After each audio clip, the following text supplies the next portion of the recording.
First of all,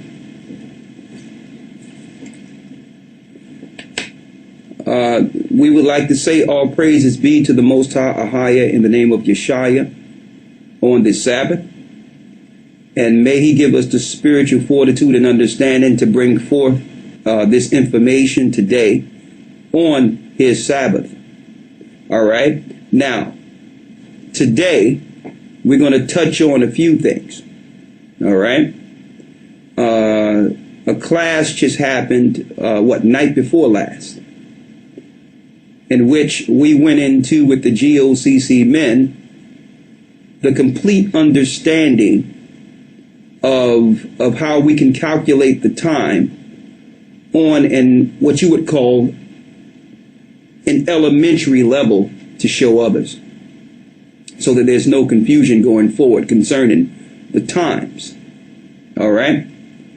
In that information, we made sure we went step by step, so that if the elders or deacons are asked questions by others of why we calculate the time a certain type of way, outside of what you would see the Jewish people and the most Hebrews following, that you would be able to give them a poignant, direct answer with understanding and show them the truth concerning the Most High.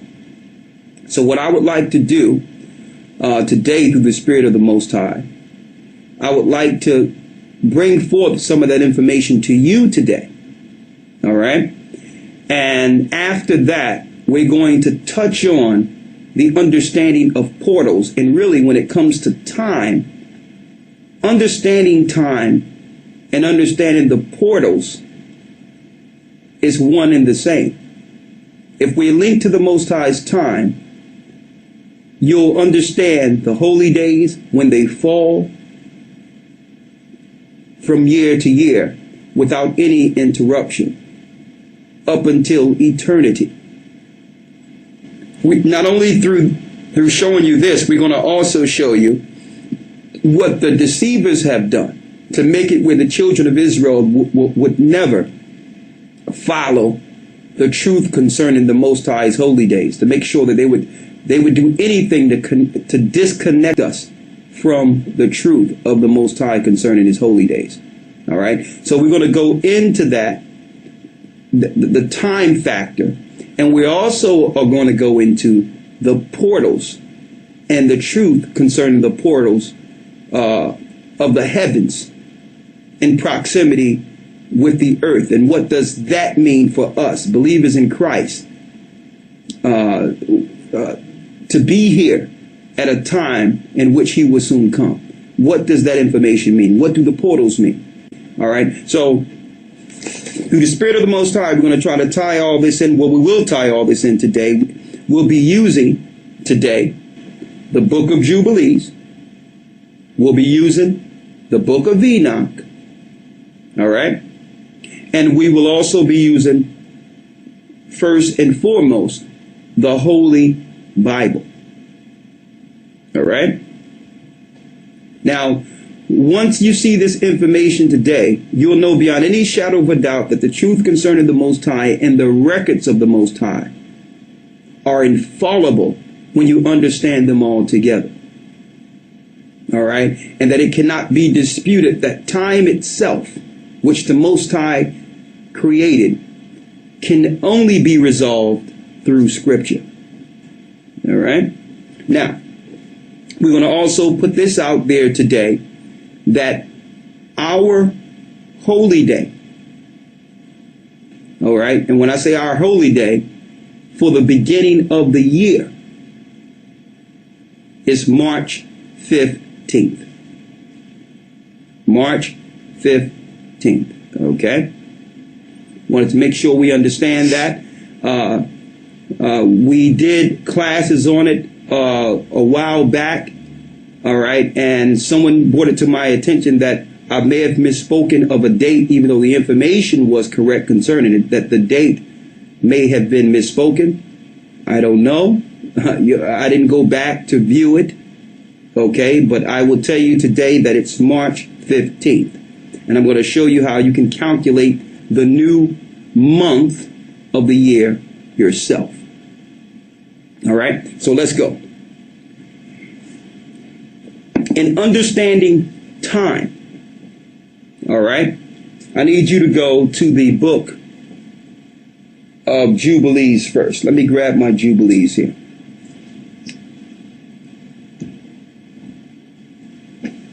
Water. Let's get it out of Jubilees concerning time first.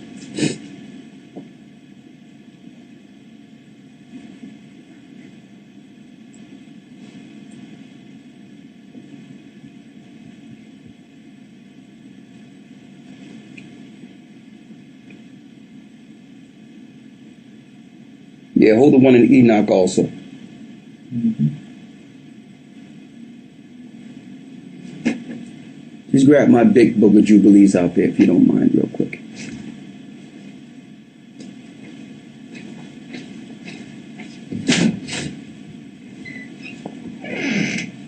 You have it?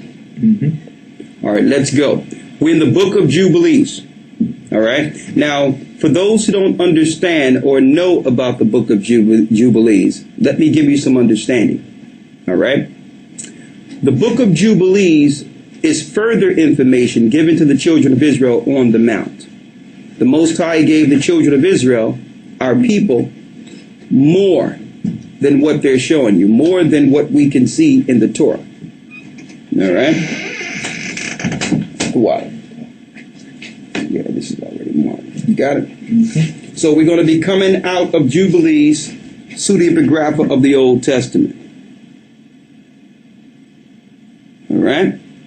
Also, we're going to illustrate a few things that we'll be teaching on screen so that you can see exactly what we are seeing. So we'll illustrate this for those who will, those that learn easier through visuals.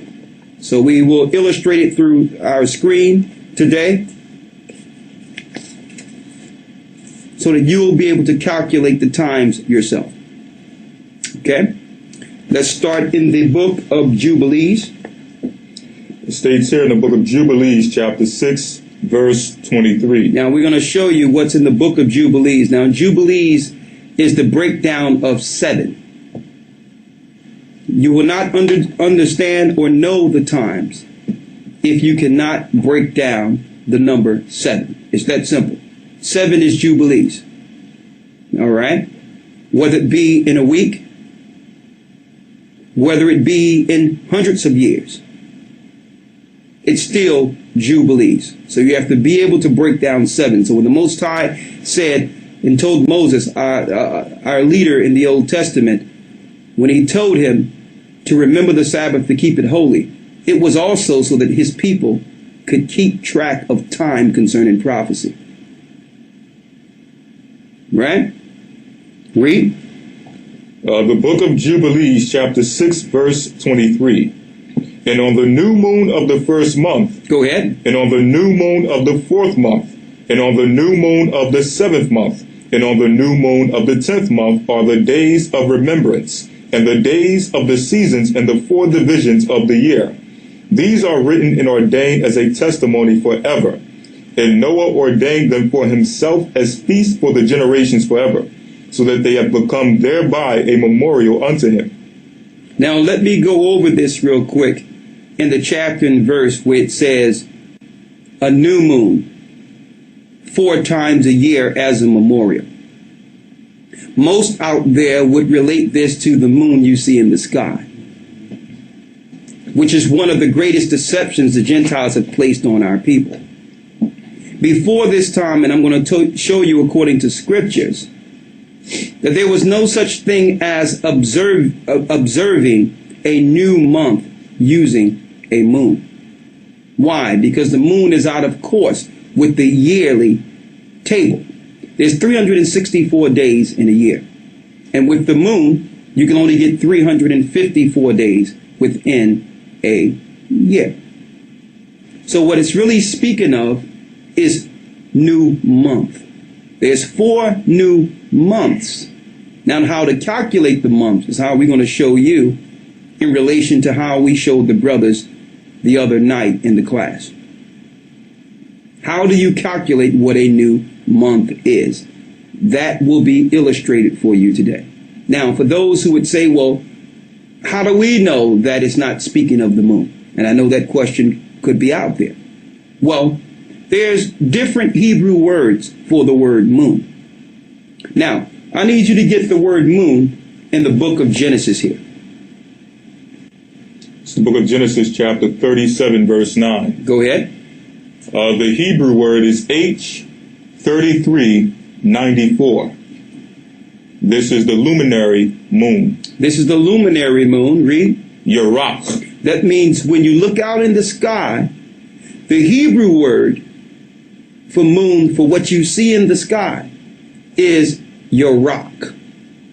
Now let's get another word for moon within the Bible. In the Hebrew, where it speaks of a new moon. Chapter and verse. This is the book of 1 Samuel 20 and 5. Go ahead. The Hebrew word is H2320. The Hebrew word is Chadash. Chadash. So Chadash is for your holy days and change of season when it says new moon or new month. Yerach is the moon itself, the luminary brightness of the moon that was created in the beginning. Now, someone asked, well, wouldn't that confuse us if it says the word moon there, when we know that it's not speaking of a physical moon? The answer is yes. They purposely did it this way. Why? Because the Jewish powers that rule today are following the Babylonian way of resolving the moon from the year using the moon. Before our Babylonian captivity, we as a people, the children of Israel, never followed the physical moon from year to year, because by doing so, it would throw the whole quantification or the whole understanding of time off kilt. And I'm going to show you today. You'll never be able to resolve the year to year to year if you follow the physical moon in the sky. And the scriptures tell you why. So yes, the Masoretes, which are linked to our modern day Jesuits, did this while we slept. While the children of Israel were in darkness, the Jewish people injected the moon so that we could lose track of time. So yes, the records we have, they have actually placed moon in them. But the Most High have given us his holy tongue, the Hebrew, to resolve these matters so that we don't throw out this information just because they changed a few words. Okay? So on top of teaching the world the truth through the Spirit of the Most High, we'll also tear down the lies of those who took our records while we slept. See? So now let's go back to Jubilees. So this is not speaking of the Yerach or the moon. It's speaking of a change of month that have nothing to do with the moon. Read. This is the rest of verse 25. And on the new moon of the first month, he was bidden to make for himself an ark. And on that day, the earth became dry. And he opened the ark and saw the earth. And on the new moon of the fourth month, the mouths of the depths of the abysses of the earth were opened, and all the waters descended into them. Go ahead. And on the new moon of the 10th month, the tops of the mountains were seen, and Noah was glad. And on this account he ordained them for himself as feasts, for a memorial forever. And thus are they ordained. And they placed them on the heavenly tables, and each had 13 weeks, from one to another, from their third to the fourth. And all the days of the commandment will be 52 weeks of days. 52 weeks of days, so 1 year will always be 52 weeks. Read. And these will make the entire year complete. Thus it is engraven and ordained on the heavenly tablets. That means when you look in the skies, which is the heavenly tablets, it's ordained there. Read. And there is no neglecting this commandment. There's no neglecting this commandment. That means from the spiritual realm, year to year come in the same way. Read. For a single year. For a single year. Or from year to year. From year to year. So what we'll have is 364 days from year to year. All right. Now let's go into how it say that the Gentiles would begin to have us follow the moon. It says, and command thou the children. This is verse 32. 32. Read. And command thou the children of Israel. And he told Moses to command the children of Israel that they may observe the year according to this reckoning. 364 days. How many? 364 days. 364 days. And these will constitute a complete year. And these would constitute a complete year. Read. And they will not disturb its time from its days and from its feast. For everything will fall out in them according to their testimony. Everything will fall out from them according to their testimony. That means if we don't follow this 364-day cycle from year to year, our holy days and all that through the year will be thrown off. And you're going to find out for years this was so. But the Most High at the very end would reveal how to deal with this holy days before we're reckoned with as a people in the wilderness. We would have that information. Read. For everything will fall out in them according to their testimony. Go ahead. And they will not leave out any day nor disturb any feast. But if they do neglect. And do not observe them according to his commandment. So if we don't follow the Most High 364-day cycle, then they will disturb all their seasons. They will disturb the seasons. And the years will be dislodged from this order. Go ahead. And they will disturb the seasons and the years, and will not find the path of the years, and will forget the new moons. They will forget the new months. And seasons. And seasons. And Sabbaths. And Sabbaths. And they will go wrong as to all the order of the years. See that? For I know, and from henceforth will I declare it unto thee, and it is not of my own devising. Go ahead. For the book lies written before me, and on the heavenly tablets. The division of days is ordained, lest they forget the feast of the covenant and walk according to the feast of the Gentiles. So they'll forget the feast of the covenants that the Most High have given us and begin to walk after the ordinances and holy days of the Gentiles. Well, it's the Gentiles ruling over us today.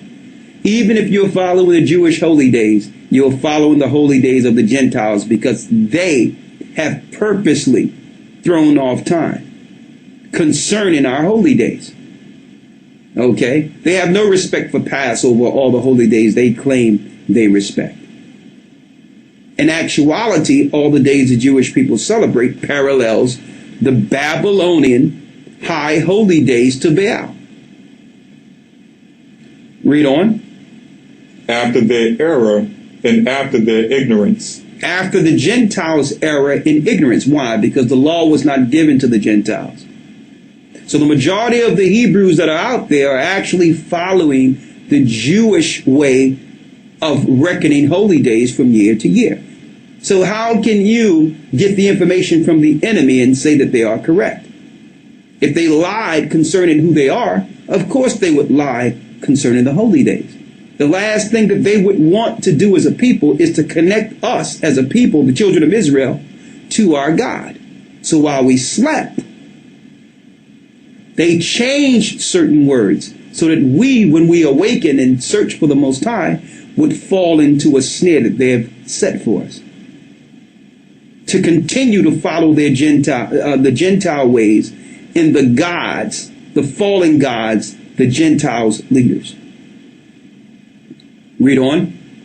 For there will be those who will assuredly make observations of the moon. Here's the mistake we will make. We will do what? For there will be those who will assuredly make observations of the moon. It would be those who would make observation of the moon. Read.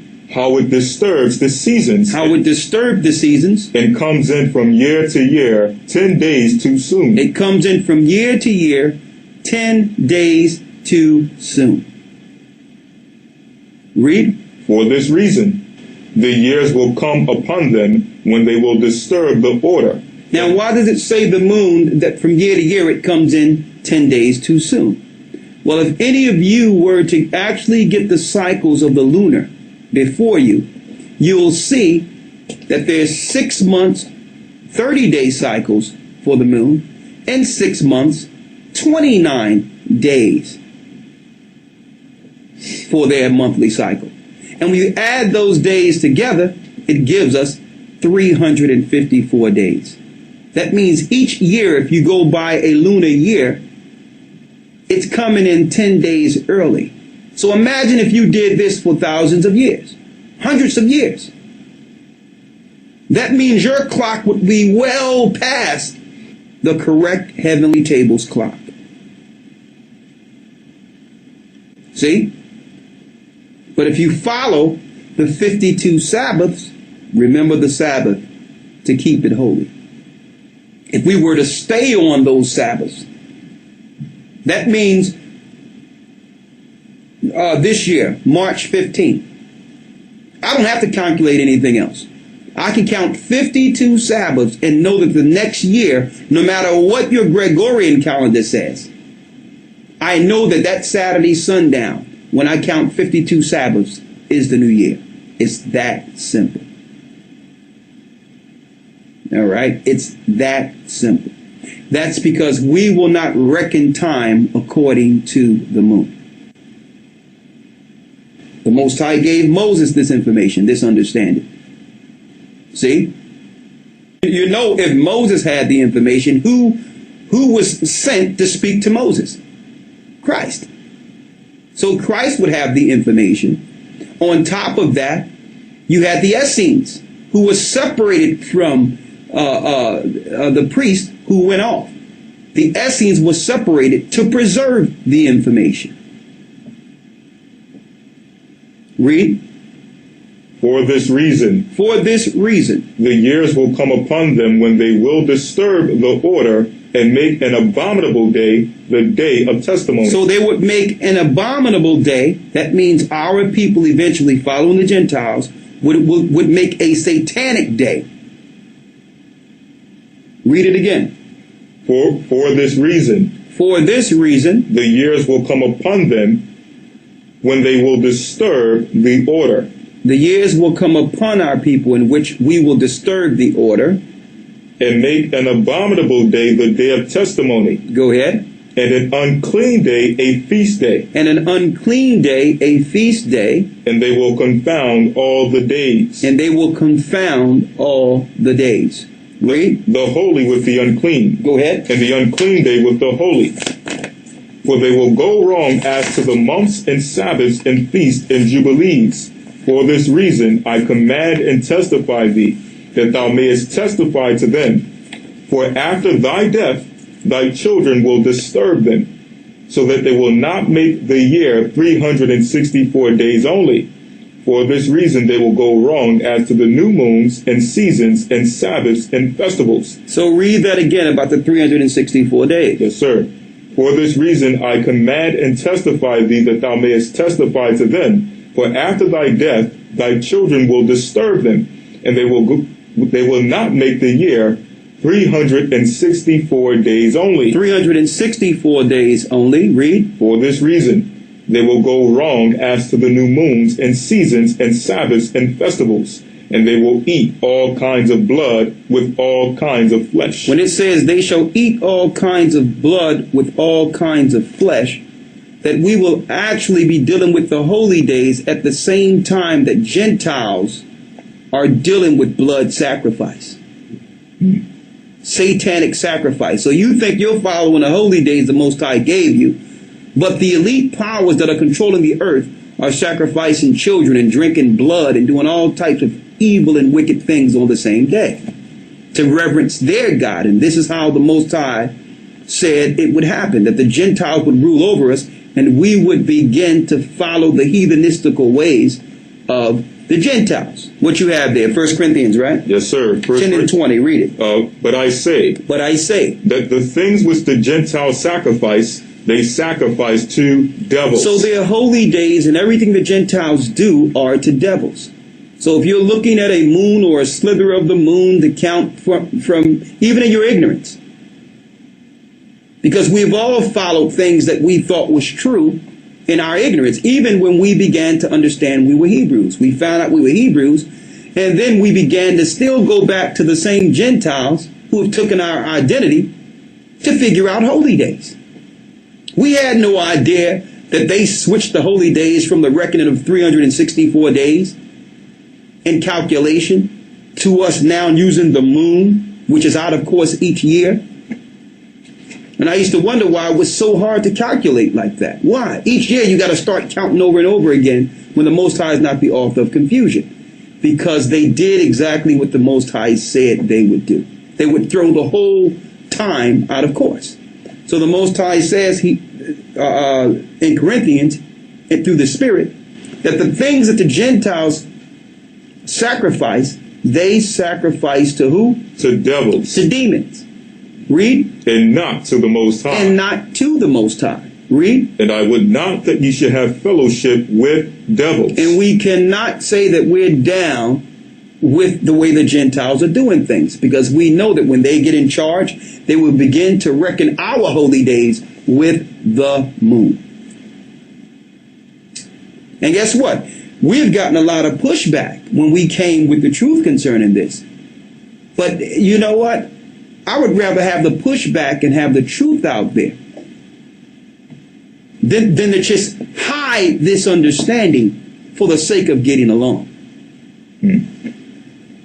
For the sake of not disturbing the internet community, or Hebrews that have been doing things for a certain amount of time for years, and now someone's going to come later and say, well, we can't do it this way. Well, this is what the Most High said. As we come closer, we're going to get closer to the times that are written on the heavenly tables. We're out of course. Right? Now, I need you to go now to the book of Enoch. Now, why are we going to the book of Enoch? We're going to the book of Enoch because the Most High before the flood gave Enoch a table of how to keep time from year to year, the 364-day table. And by this course, if we continue in this course, we will never be off time concerning the Most High Sabbaths year to year, his feast days year to year. So before Moses had the information, Enoch had the information. Not only did Enoch have this information, Noah had this information, like we read in the book of Jubilees. That it was a change of seasons, which was for each part of Noah's existence in the ark. So that was a time of a year. See? That linked directly to the same time given to Enoch. So let's go to Enoch real quick. Now I'm going to have people understand a few things of how they change time. Before we go there, let's go to Daniel's, where it says they would think to change times and laws. This is the book of Daniel, chapter 7, verse 25. And he shall speak great words against the Most High, and shall wear out the saints of the Most High. So the people that were placed in charge, predominantly the Romans, who are now have hid their Roman genealogy and their Idumean ideology by hiding themselves in jewelry, by hiding themselves as Jews. It's speaking of the Romans. They shall think to change times and laws. Read. And they shall be given into his hand until a time and times and the dividing of time. To show you these people who would think to change times and laws would in the end be over God's chosen people until the reckoning. which is the time, and dividing of times. So these people that are ruling the earth under Satan, purposely while we slept, did everything in an attempt to change time. Now, can you really change time according to the Most High heavenly tables? The answer is no, because the heavenly tables are still intact 364 days a year, which means the stars are going to come out the time they're supposed to in their cycle. The moon and the sun and the moon is going to operate in their cycle from year to year. So that's never going to change from the heavenly realm. It's the deception that would happen on the earth concerning our connection to the Most High. See that? Now, we're going to show you how we can get back on that time.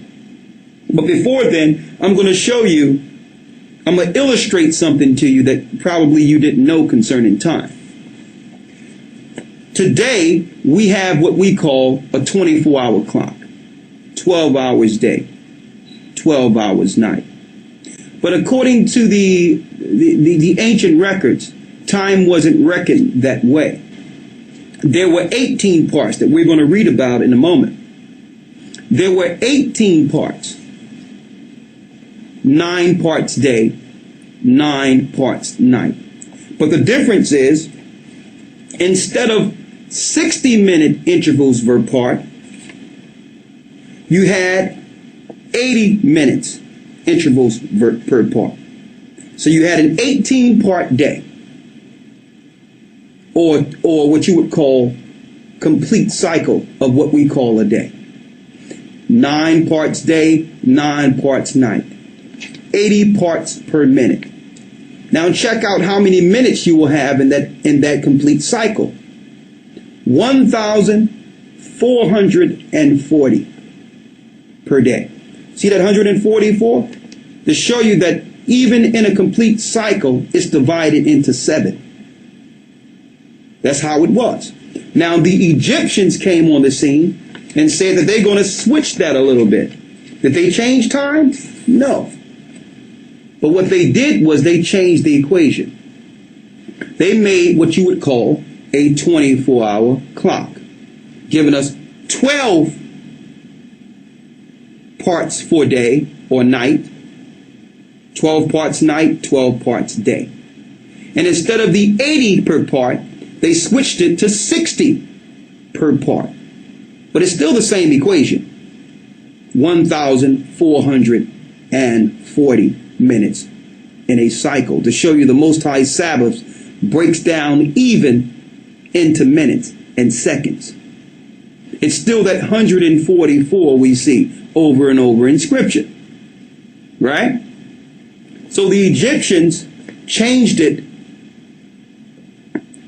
from 18 to 12 parts, but still it's the same 144. All right? Now I'm going to show you that cycle and how that links to our holy days. All right? And we're going to try a share screen today to give you an illustration so that you can see yourself. All right? I need you to go to the book of Enoch. It's the book of Enoch, chapter 72, verse 1. Go ahead. The book of the courses of the luminaries of the heaven. Now, hold up. Before we go here, because I know there's some people in this class will ask why we're going into Enoch. All right. Let's go to some scriptures to show you that Enoch is valid. And I also want to say this. We as Hebrews, the children of Israel, God's chosen people who believe in Christ, we only respect the records of our fathers. We don't respect any other record of the Gentiles out there that would have us argue, debate, or question the records of our Father, because we know the Gentiles have alternative motive into why they would rather us look at their record than ours. It's common sense that they would lead us to follow their gods. So we don't have no respect for any Gentile record out there that would have us question our Father's records. Okay? But let's go into the Bible to validate Enoch real quick, so that everyone know that Enoch is a biblical a biblical, a spiritual book that we should follow as a people. Read it. We're going to start at Hebrews 11, verse 5. By faith, Enoch was translated that he should not see death. By faith, Enoch was translated that he should not see death. And when you go into the full understanding of why Enoch was translated, he was taken into the heavenly realm, given information of time, because there will be a judgment on the fallen angels who came down to earth at the time of Enoch, during the time of Enoch, that would taint mankind and lead earth to its utter destruction. So there was a time period in which those same fallen angels would be judged. So this is why the Most High took Enoch into the heavens, to record the judgment given to men concerning these fallen angels. Now, the majority of the religions you would go into, including Christianity, hide the fact that the spirits that they light candles to or worship and all that are those same fallen gods of what you would call Greek mythology. They're the fallen angels. So they do things in doctrine to hide the gods they follow. So we're not in a debate or have to argue whether or not gods came down or angels came down and slept with women. We know that for sure. That's not even nothing that can be disputed. It can be talked about and debated amongst others, but we know it's true. All right? So Enoch was taken down. The scriptures tell us that he was translated into the heavens. But yet, there's very little information that these religious institutions would like to give you concerning why was Enoch taken into the heavens. What was the purpose? We know the purpose: to judge the fallen ones.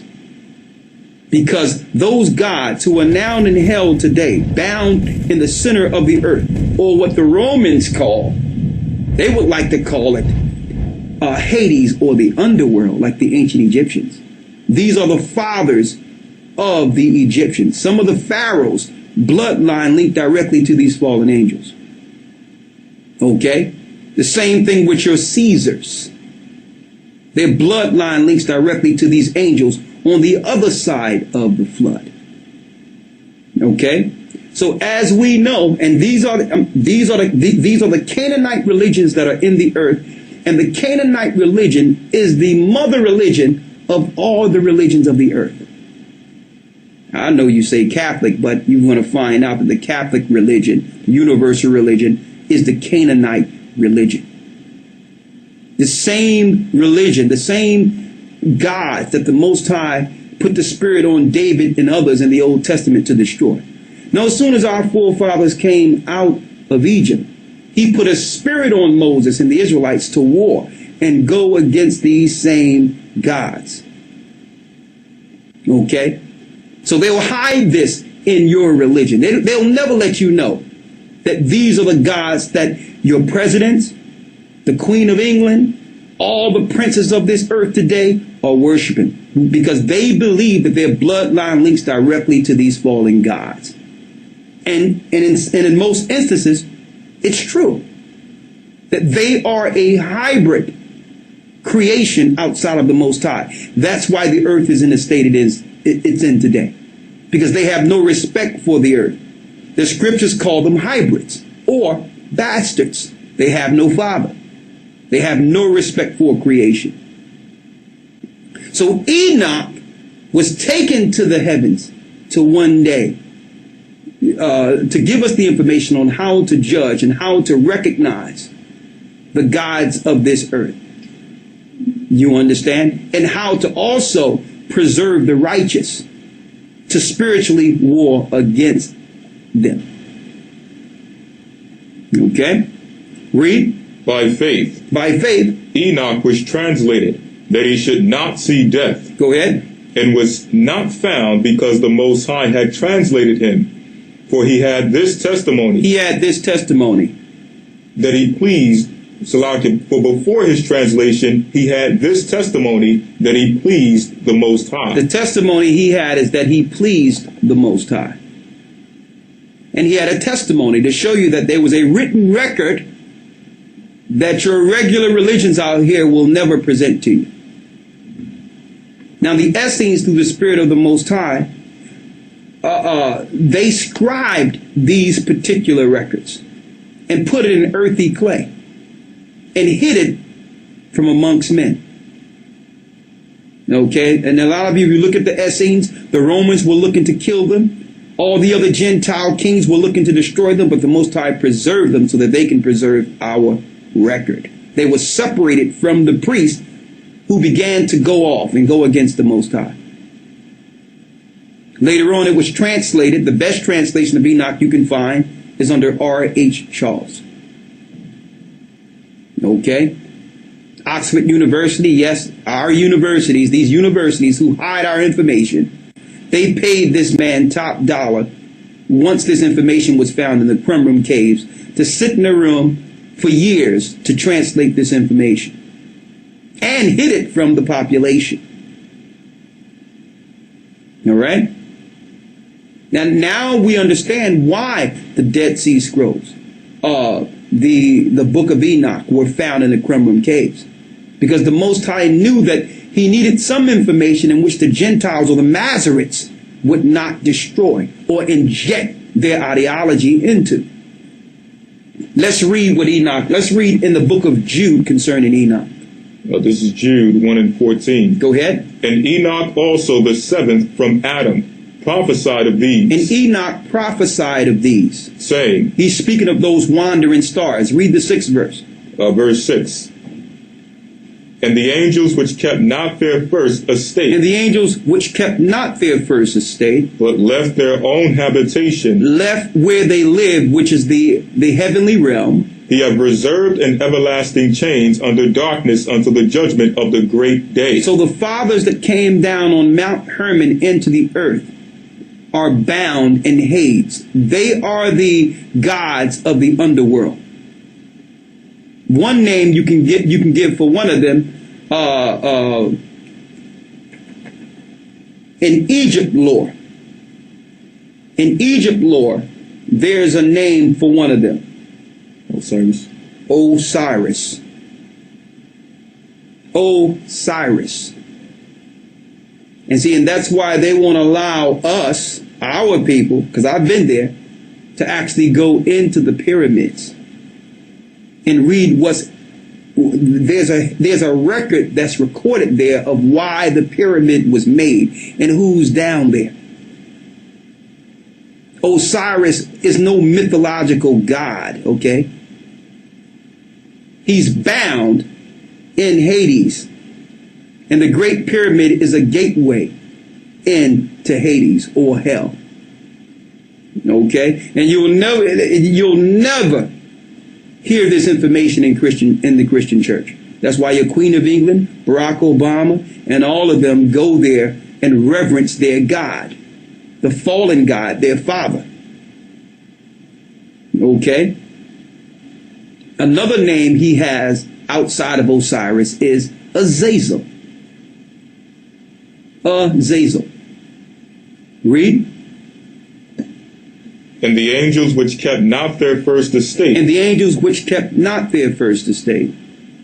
But left their own habitation have he reserved in everlasting chains under darkness until the judgment of the great day. Go ahead. Verse 14. And Enoch also, the seventh from Adam. And Enoch also, the seventh from Adam, prophesied of these. He prophesied of these fallen angels before the flood. He prophesied of them. And I can't emphasize this enough because so many people try to deny that this actually happened. There's no such thing as Greek mythology or the mythological stories of ancient times. That's myth. No, these are true stories. These are true stories of the elite, reverencing their gods. So Enoch prophesied of these fallen angels. Read. Now they're heroes in our society, but they're the enemies of God. Look at all these movies they have out, where these same evil men are now renowned as heroes. Thor, Superman, which is El coming to the earth. On and on and on. Hercules, Perseus, on and on and on. They're making heroes out of these demonic hybrids. Have your children reverencing them as superpower or great superhumans that are here to save mankind, when really it's the story of the gods before the flood. Read. Saying, Behold, the Lord cometh with 10,000s of his saints. The Lord cometh with 10,000 of his saints, which we know in the book of Enoch it says holy ones. Go ahead. Verse 15. To execute judgment upon all. To execute judgment upon all of them. Read. And to convince all that are ungodly among them of all their ungodly deeds which they have ungodly committed, and of all their hard speeches which ungodly sinners have spoken against him. And that's written of in the book of Enoch, chapter 1, verse 9. He left that testimony. The Bible actually tell you. Now, what was Jude quoting? You mean to tell me in the New Testament there were disciples under Christ quoting Enoch? So that means Christians at this time knew of this judgment. See? But they would minimize the judgment of the gods and their leaders. Why? Because the leaders of this earth are set up over and control all religious institutions. So you'll never hear about this amongst them. Now, as you can see, the Bible validates the truth concerning Enoch and his testimony. Now we're going to go into Enoch concerning the time, of how we know how to calculate the time according to the 364 days, which was reckoned according to Moses. That was reckoned and given to Moses also to show our people. And why are we doing this? We're doing this to show you that our holy days are precise from year to year. That the gathering of Christ's church will only deal with holy days concerning this 364-day reckoning. We will never deviate from that.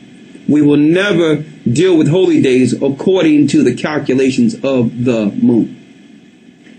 All right? Now, let's go into Enoch and let's show it here. This is the book of Enoch, chapter 72, verse 1. The book of the courses of the luminaries of the heaven. Go ahead. The book of the courses of the luminary of the heavens.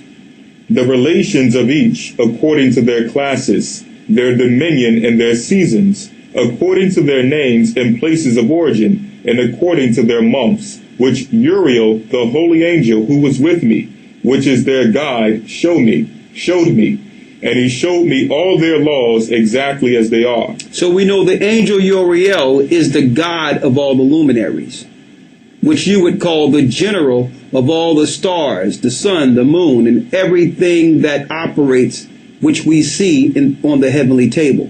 Uriel is the god under the Most High that's over these functions from the heavenly realm. Read. Which Uriel, the holy angel who was with me, who was their guide, showed me, and he showed me all their laws exactly as they are. So there's a law of the heavens. All right. Read. And how it is with regard to all the years of the world and unto eternity. So we are to reckon this time according to what we're reading until eternity. Read. Till the new creation is accomplished which dureth till eternity. Until the new heaven and the new earth appears. We are to reckon according to this time. Now keep in mind, if we go off and start following the moon, we would lose course according to this time. And while the children of Israel slept, while we were in captivity, the Gentiles began to change things so that when we awaken, we would be on the course of the Gentiles. We would believe that we would follow the holy days according to we'll think that we're doing it according to the Most High, but would be following the Gentiles. Now, why is this important? Why is this? Think about it. If the Most High destroyed our priests and took us down as a nation because we began to take our holy days and put it on the days of Baal, the Babylonian worshiping of the moon, if we failed doing that, how can we now make it as a people if we awaken as the children of Israel, find out we Israel, and then start following the same holy days the Most High chastised the priests for on the same time of the Gentiles? So we must have a deviation. We can't do it like the Jewish people do it. We know what God they serve. We must do it according to the reckoning of the ancient tables. Listen to this clearly. Go ahead. And this is the first law of the luminaries. This is the first law of the luminaries. The luminary, the sun, has its rising in the eastern portals of the heaven, and its setting in the western portals of the heaven. And I saw 6 portals in which the sun rises. There's 6 portals in which the sun rises. And 6 portals in which the sun sets. So here it is. There's 12 portals on the outside of the earth in the heavenly realm. These are windows or doors. Now, later on in the lesson, I'm going to go into how these windows are in relation to the coming of Christ. But there's portals or windows on the outside of the earth that connects directly to the heavens, into the middle heaven, which what we see when we look out into earth, into the earth. Now, these 12 portals, which the sun and moon cycles in and out of, now the Gentiles have turned these portals into what we would call gods or horoscopes to follow, because there's one spirit over every portal. So the Gentiles changed that into involuntary worshiping of angels by turning that into horoscopes, giving images to them, so that now they will guide mankind and show procrastination or future events, when we're not supposed to deal with that. The portals and the angels over them were not supposed to be used for divination. The Gentiles do that. Okay? Read. And the moon rises. Go back to the sun real quick, chapter and verse. So now, we're going to pick up from where we left off at and show you how to reckon the time according to Sabbaths and go into the portals according to Scripture. Right now we're in the book of Enoch. Please quote chapter 72. We're in Enoch chapter 72, verse 1. Go ahead. The book of the courses of the luminaries of the heaven and the relations of each according to their classes, their dominion and their seasons according to their names and places of origin, and according to their months, which Uriel the holy angel who was with me, who was their guide, showed me. Go ahead. And he showed me all their laws exactly as they are. Now, like I was mentioning earlier, that there are 12 ports or portals in which the moon, the sun and the moon move out of. So they're lying to the population and science, making you believe that the earth is revolving around the sun and that all the so-called stars, which they call planets, are revolving around the sun. That's a lie. Okay? What's going on is the earth is on its axis and have a cycle for that 364-day cycle. And all the luminaries go in and out of windows or ports around the earth.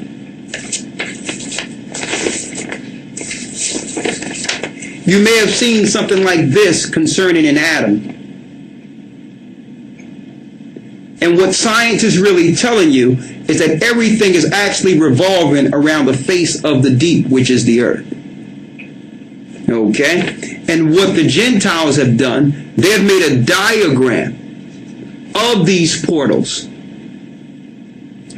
so that mankind can worship these angels that are over the portals. That's what they have done. They've made a diagram and symbol to worship these angels over portals. And it links also to your horoscopes of how now mankind are using these portals for divination. But go on. Who was with me, who is their guide, showed me, and he showed me all their laws exactly as they are, and how it is with regard to all the years of the world and unto eternity. So you must calculate time for eternity according to what the Most High have shown Enoch. Read. So the creation is accomplished, which dureth till eternity. Until the new heaven and the new earth, which Christ will bring. Read. This is the first law of the luminaries. The luminary, the sun, has its rising in the eastern portals of the heaven. Now let's break down the sun now. Go ahead. And its setting in the western portal of the heaven. And I saw 6 portals of which the sun rises. There are 6 portals in which the sun riseth. And 6 portals in which the sun sets. And 6 portals in which the sun sets. Go ahead. And the moon rises and sets in these portals. And the leaders of the stars and those whom they lead, 6 in the east and 6 in the west, and all following each other in accurately corresponding order. Also many windows to the right and left of these portals. Many windows to the right and left of these portals. To show you that these are windows from the heavenly tabernacle into the earth. So this is how angels or the spiritual realm travels into our earth. Read.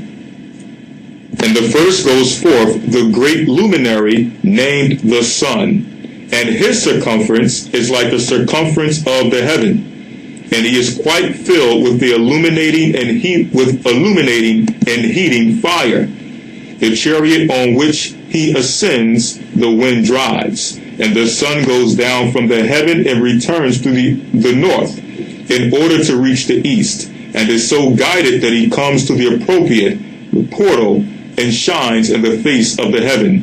In this way he rises in the first month in the great portal, which is the 4th. And in the 4th portal from which the sun rises is the first month, or in the first month are 12 window openings, from which proceed a flame when they are opened in their season. So here we go. You see the sun moving through portals around the earth,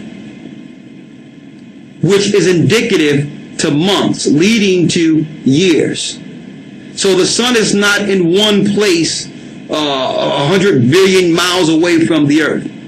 The sun is actually operating and moving in and out of portals around the earth. That's how it works. Science would have you believe that things came from a big bang, the sun is just in one place, the moon is in the other, and that the earth is perpendicular from the sun, and when the earth turns, then the sun shines on it. See, but that's impossible, because there's places that are underneath at the bottom of the earth that still receive sun. If the sun was just in one place in the heavens, it would only give light to the top of the earth. Common sense. So the sun is moving in and out of portals around the earth, which is also a time in itself, just as if a hand was moving around a clock. Read. And in the 4th portal from which the sun rises, in the first month are 12 window openings, from which proceed a flame when they are opened in their season. When the sun rises in the heaven, he comes forth through that portal 30 mornings in succession, and sets accurately in the 4th portal in the west of heaven. And during this period, the day becomes daily longer, and the night nightly shorter. So what that's telling you is, when the new year begins, during the spring, you have more light each day. And then it keeps going until it gets to the fall. As a matter of fact, I have a diagram before me to show you. On the diagram, how when the beginning of the year, it calculates around. Each day, until it gets to this point, you have 2 minutes extra each day of light. And then when it's ticking down from the fall, you begin to get 2 minutes less of light. That's why you have less light going into the fall, and especially in the winter. So during the springtime, it starts here. You have equal parts day and equal parts night, we're going to read, for the last day of the year. And then you start having more sun, 2 minutes each day, up until you get to this point, which is the center, which is fall. Then after fall, we begin to get 2 minutes less of sun, and that's why it's darker earlier during the winter, until it comes all the way around here again, equal parts day and night, and it starts giving you more day again. That's how it works. Read. And during this period, the day becomes daily longer, and the night nightly shorter. Go ahead. To the 30th morning. Until the 30th morning. On that day, the day is daily longer, and the night by a 9th part. And the day amounts exactly to 10 parts, and the night to 8 parts. 10 parts, and the night to what? 8 parts. So you have 10 parts day, 8 parts night, showing us that originally there were 18 parts, not a 24-hour part like you see today. That didn't happen until the Egyptians came on the scene. All right? 9 parts day, 9 parts night, 80 minutes per part. It's that simple. Right? Read. And the sun rises from that 4th portal and sets in the 4th to returns to the 5th portal of the east 30 mornings, and rises from it and sets in the 5th portal. And then the day becomes longer by 2 parts, and amounts to 11 parts. Now, just to get straight to the point, let's go to the last day of the year in a year, which shows us equal parts night and equal parts day. Now, we're going here, brothers and sisters, because if we wake up in the midst of this and couldn't calculate from last year, because you can't calculate from a year before, if you're waking up in the middle of the year, you want to know, how do we calculate going forward? So you go to the last day of the year, and something happens on that last day of the year every year to let us know when a new year is coming in. That's the point. Let's go there. Enoch. This is Enoch 72, verse 30. Enoch 72 and 30. It says, on that day the night decreases in length, and the night amounts to 10 parts, and the day to 8. And on that day the sun rises from that portal and sets in the west and returns to the east, and rises in the 3rd portal for 1:30 mornings. 1:30 mornings, go ahead. And sets in the west of the heaven. 32. On that day, which is the last day of the year, the night decreases and amounts to 9 parts. Go ahead. And the day to 9 parts. And the night is equal to the day, and the year is exactly as to its days, 364. And it's exact to the days, 364. So what do we have here? What it's showing you on the last day of the biblical year, on the righteous year in which the earth should follow and don't, that there's equal parts night and day, which is right here leading to 0 to start a new year. See that? To start a new year for 0. The mistake people have been making, they've been looking at equal parts day and night, when the Most High says the evening and the morning were the first day. So you can't look at what the day is and try to look behind it and see when was there equal parts night after you did the day first. It's impossible. Because in a new year, each day you get more sun than night. You get more day than night. So if you try to say equal parts day and night and try to find that, you'll never find it. You must look the day before and know the time between the night first and the day for the last day of the year. And I'm saying that because we have people emailing us saying they cannot find the time anywhere. It's still off for minutes because they're looking at equal parts day and night. No, the night came first. So we did this calculation about 2 years ago and realized that each year, from Friday sundown to Saturday sundown at the end of the true year, is equal parts night and equal parts day. So every year, no matter what year we're in, the new year will always fall Saturday sundown. So this 0 here will be Saturday sundown. When we count 14 days from that, you have your first holy day called the Passover. Right here where that red line is. That will be the Passover. To show you that the Passover will fall Friday night to Saturday sundown every year. So the second Friday every year will be the Passover, which is in the second week of the first year written up in Leviticus 23. So instead of dealing with the moon, which they deceived us into thinking, we're dealing with the month. So we'll count 14 days from a new month for the year after equal parts day and night right here, and we'll automatically get the Passover. And see, by following this, we'll know when all the other holy days fall in also. The new month's real turn should have, the new moon's real turn in Scripture should have been new months. We got a month here, which is a Sabbath. A month here, which is a Sabbath, which is a dividing of seasons. Spring, summer, fall, winter. These division of lines give us the 4 holy days for the changing of season, and it have nothing to do with the moon.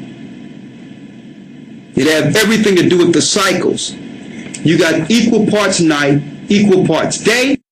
When that happens, that's Saturday sundown. New year. Saturday is the 7th. So each year ends on what? You got it. It ends on the end of the Sabbath, going into the first day of the week. Quite simple. It's cycles of 7. They threw us off. Now we're going to show you in Scripture, in the same Scripture, of what will happen if we begin to follow the moon. It tell you that in Enoch. Let's go there real quick when it speaks of the moon's luminary. This is the book of Enoch, chapter 74. Go ahead. Verse 1.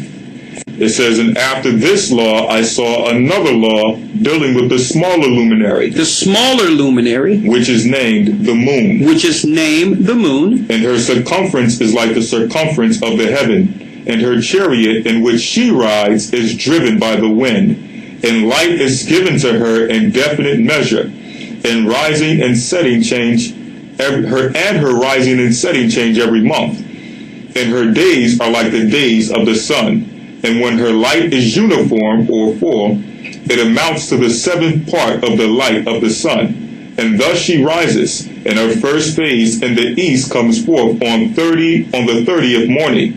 And on that day she becomes visible, and constitutes for you the first phase of the moon on the 30th day, together with the sun, and the portal where the sun rises." Now what is that telling us in a nutshell? In order to actually know and count from the moon itself, you must first know the cycle of the sun in the beginning, because she don't come into light until what? The 30th day. So what was going on 30 days before that? See, you can't calculate her by herself, because she can't even be reckoning in a new year until 30 days have already passed. Can you see that? That's why it says in the 30th day. It don't start with the first day concerning the moon. See that? Read. Verse 5. And the one half of her goes by a seventh part, and her whole circumference is empty without light, with the exception of 1/7 part of it, and the 14th part of her life. And when she receives 1/7 part of the half of her light amounts to 1/7 part of the half thereof. And she sets with the sun, and when the sun rises, the moon rises with him, and receives 1/2 part of light. And in that night, in the beginning of her morning, in the commencement of the lunar day, the moon sets with the sun, and is visible that night with the 14 parts and half of one of them. And she rises on that day exactly a 7th part, and comes forth and receives from the rising of the sun, and in her remaining days she becomes bright in the remaining 13 parts. And to resolve what we're reading here, so you can understand when you read it back, she actually follows the sun through portals. See, it's the female following the male. So what happens if you begin to follow the moon, which actually is reckoned by what the sun does? You'll go off. And the Gentiles knew this. Now, I need you to go to the next chapter and show that. Read. Yes, sir. Chapter 74, verse 1. Read it. And I saw another course, a law for her. I saw another course, a law for her. And how according to that law she performs her monthly revolution. And all these Uriel, the holy angel who was their leader of them all, showed to me in their positions, and I wrote down their positions as he showed them to me. Go ahead. And I wrote down the months as they were, and the appearance of their lights, till 15 days were accomplished. In a single 7th part she accomplishes all her light in the east, and the single 7th parts accomplishes all her darkness in the west. And in certain months she alters her settings. It says in certain months she, with being the moon, alter her settings. So sometimes her cycle is off. It's going to show you that. Read. And in certain months she pursues her own peculiar course. She does what she wants to do in certain months. Sound like female, right? Read. In 2 months the moon sets with the sun. In those 2 middle portals, the 3rd and the 4th, she goes forth for 7 days and turns about, and returns again through the portal where the sun rises, and accomplishes all her light. Go ahead. And she recedes from the sun, and in the 8 days enters the 6 portals, the 6th portal from which the sun goes forth. Go ahead. And when the sun goes forth from the days, and when the sun goes forth from the 4th portal, she goes forth 7 days, until she goes forth from the 5th and turns back in 7 days in the 4th portal, and accomplishes all her light.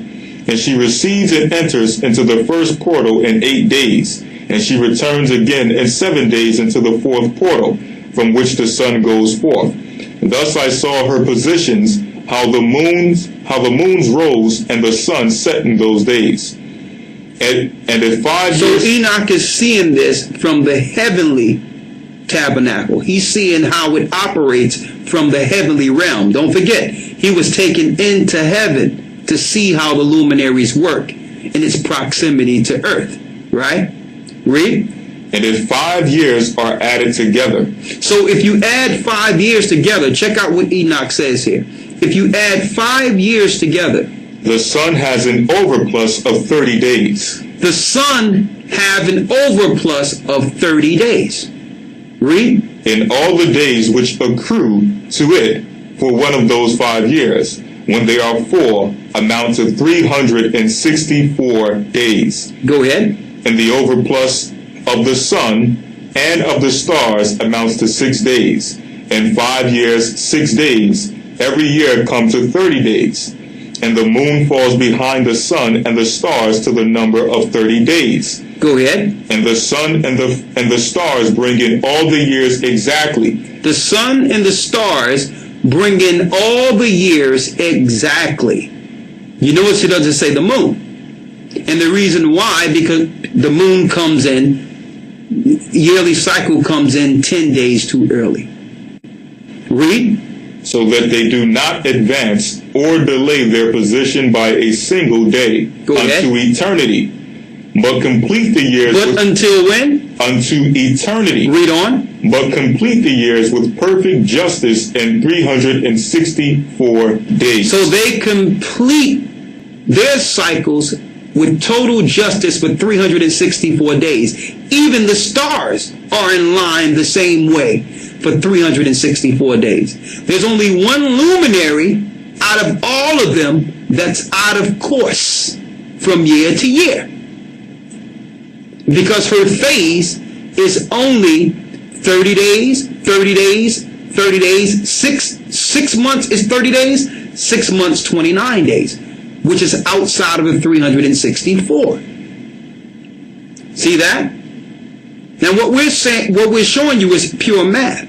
There's no way you can keep track of time from year to year with a luminary that comes out of course each year 10 days. Impossible. So how would the prophets keep a fixed time for the Passover every year if this was so? Read. This is chapter 74, the rest of verse 13. Go ahead. In 3 years, there are 1,092 days. Now they're giving you math here. In 3 years, there's how many days? 1,092 days. 1,092 days. And in 5 years, 1,820 years. 1,820 years, read. Days, 20 days, go ahead. So that in 8 years, there are 2,912 days. 2,912 days, read. For the moon alone, the days amount in 3 years to 1,062 days. Look, it's 1,062 days for the moon. Read. And in 5 years, she falls 50 days behind. In 5 years, just in 5 years alone, if you're calculating with the moon, you fall how many? 50 days behind. You fall 50 days behind. Now imagine if you did this following the moon since ancient times. And that's why a lot of clocks out there are well beyond the clock we see today, because they're still dealing with the cycles of the moon. Read. And in 5 years, there are 1,770 days. Go ahead. So that for the moon, the days in 8 years amount to 2,832 days.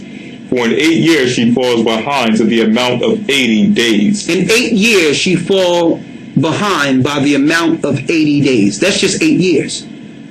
You see why it told us from the beginning we should keep the Sabbaths and follow the time of Sabbaths? So we know in a real cycle of a year, we have 52 Sabbaths. The year come in, equal parts night and day, at the end of a Sabbath, which begins the first day of the year, which is really the first week of the year. And that cycle will continue 364 days until eternity. So the only thing you would have to find out at first, which we've already done the research on, was when did that equal parts night and day, when did that come in? And we come to find out that's every year, Saturday sundown. Every year, Saturday sundown gives you the first day of the year, and that never deviates. You count 52. Now, it doesn't matter what the Gregorian calendar, whatever they give you, it doesn't matter. Because the luminaries will always keep their course with the cycle of 364. And that's why on your calendars they give you leap years and different things to try to resolve the fact that they are not dealing with the 364. They have to do leap years and take away days and do certain things so that they can actually line up. Because if they didn't do it this way, then all the seasons would be out of course, because they're not going by the Sabbaths. So I don't have to resolve the heavenly calendar each year based on what the Romans did or what the Greeks did with the Gregorian calendar. It doesn't matter what they did. 364 days in the heavenly on the heavenly tables happen every year. 364. See? Read. It says, all the days she falls behind in 8 years. In 8 years or what? Are 80. 80 days she fall behind in 8 years. Read. And the year is accurately completed in conformity with their world stations and the stations of the sun, which rise from the portals through which it rises and sets 30 days. So as we can see, none of us as Hebrews can actually calculate the time of the holy days from the moon. And I'm emphasizing this because we have another Passover coming up, and we have the New Year coming up, and you will never see the dates that we have as a church on any Hebrews time schedule. It'll never happen. By the same token, and see, and that's why we deal with a lot of attacks, because we're revealing the truth that was hidden. By the same token, you'll rarely see the name of Ahia being used by any of the other groups either. They'll say, well, that's just a title. When the Most High didn't, when Moses didn't ask, well, what was your, give me your title so that I can take back to my people. So not only are they following the name of the gods given to them by the Gentiles, they're actually following the holy days of the Gentiles. Still being Hebrews. And that's not far-fetched, because our priests fell and did those same things in old time. Now, how do we resolve understanding how these portals work on the outside of the earth, outside of it just being time? Because these portals on the outside of the earth are also used for something else. They're actually windows or gates into our realm from the heavens. So I didn't want to just go into the time to show you that the portals are a time piece for the year. It's deeper than that. And it also links directly to the coming of our Lord and Savior, Christ, when it comes to portals. And see, and that's why the world elites in this earth are working day and night while they're distracting us all, distracting you all and other people, especially those that are asleep, not you, because we know you are awakened, but have distracted the world while they're out in the heavenly realm preparing for the final war, knowing exactly from which portals the angels enter into our realm. That's the real reason they're out in space. Okay? That's the real reason. So I'm going to go into these portals real quick, and I want to show you a few things. First off, the United States never went to the moon. Let me make that clear. They never went to the moon. The eagle never landed on the moon. That was a Hollywood spread so that you all, well, the majority of the population of the earth, would not push back on the funding that NASA needed to build their weaponry and to go back out into the heavenly realm, like their Lord Lucifer promised he would take them. So Lucifer didn't only promise that he would go there, he promised the leaders of this earth that if they help him, he would take them with him. So you can't tell the population on the news, well, listen, we need some funding. We need you all to work for our corporation so that we can fund going out and fighting against Christ and fighting against the Heavenly Father, because there's really a spiritual war going on between us and the righteous angels. They can't tell you that.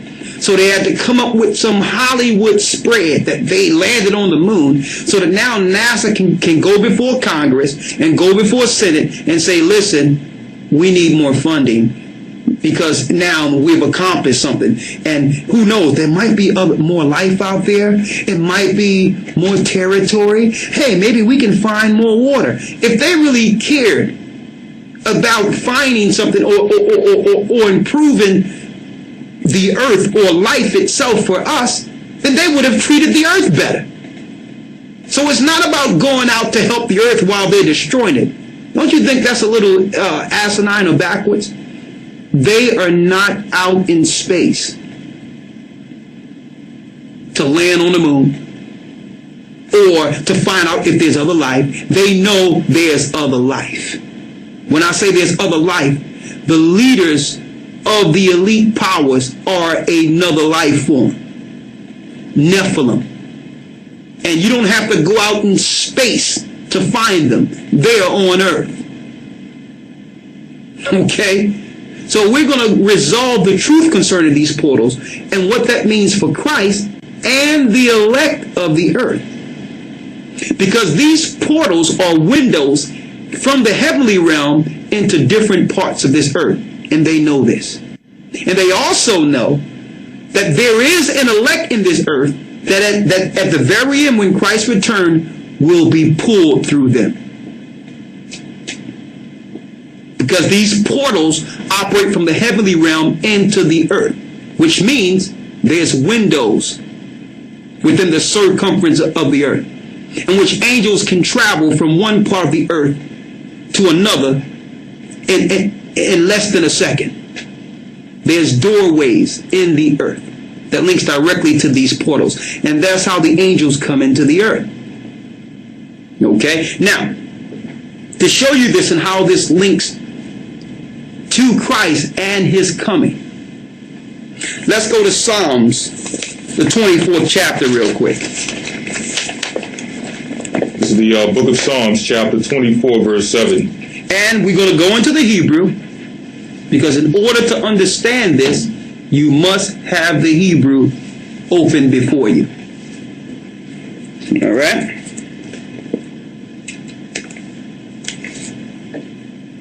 Psalms 24 and 7. And this is one of the shortest Psalms. And it says so much. Start at the first verse. Psalms 24 and 1. The earth is the Lord's and the fullness thereof. Go ahead. The world and they that dwell therein. The earth is the Most High's and the fullness thereof. Now we know that the earth was given into the hand of the wicked. That the earth have been tainted and destroyed. We're talking about mankind having cancer. They have given the earth cancer to the point where the Christ will have to bring us a new heaven and a new earth. Read. Verse 2. For he hath founded it upon the seas and established it upon the floods. Go ahead. Who shall ascend into the hill of the Lord? Who shall ascend unto the hill of the Lord? Now that's deep right there. Because ascending means what? Going out. You are ascending. Who will what? Who shall ascend into the hill of the Lord?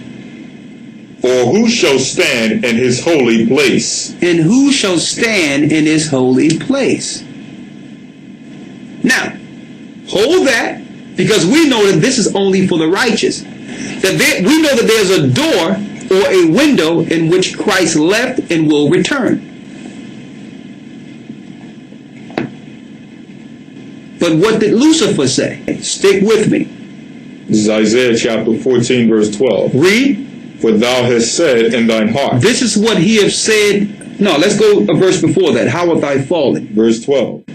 How art thou fallen from heaven, O Lucifer? How did you fall from heaven, O Lucifer? And he's the God of all the Gentiles. I don't care what religion you're following. He's your God. In ancient Rome, he was called Zeus. In ancient Greece, he was called Zeus. And they don't make no bones about it. As a matter of fact, over in Europe today, in Turkey today, they have taken the whole temple of Zeus, which was in Pergamos, Satan's seat, and reconstructed it in a museum. So while you guys are out there claiming that, oh, this is all mythological and the atheists are saying God don't exist, well, how did they reconstruct Zeus's temple in Turkey or over in Europe if this is not real? Read.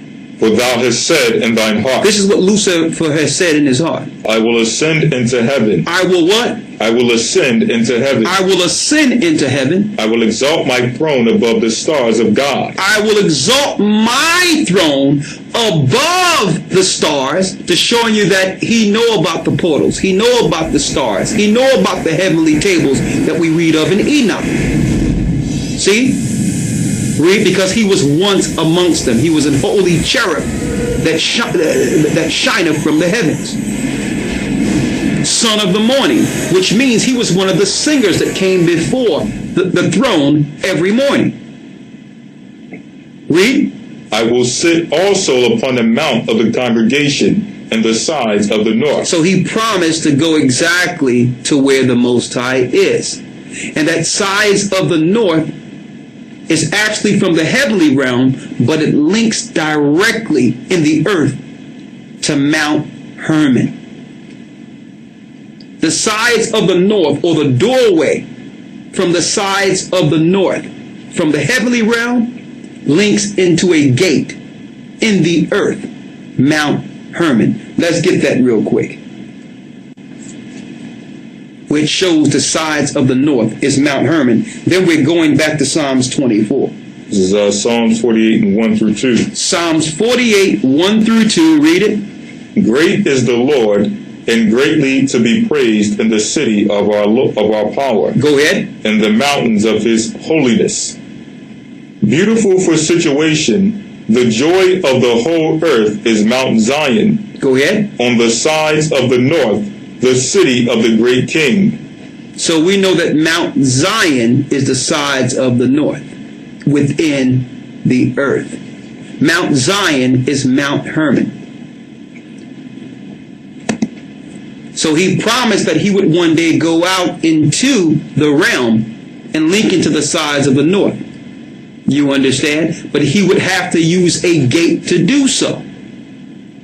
And that's why they linked up with the elites to try to get technology that can help him get back there, because once Christ came to the earth, he stopped the doorway in which Lucifer used to go before the throne and accuse the brethren. Now let's go back. Psalms 24, verse 3. Let's go. Who shall ascend into the hill of the Lord, or who shall stand in this holy place? Go ahead.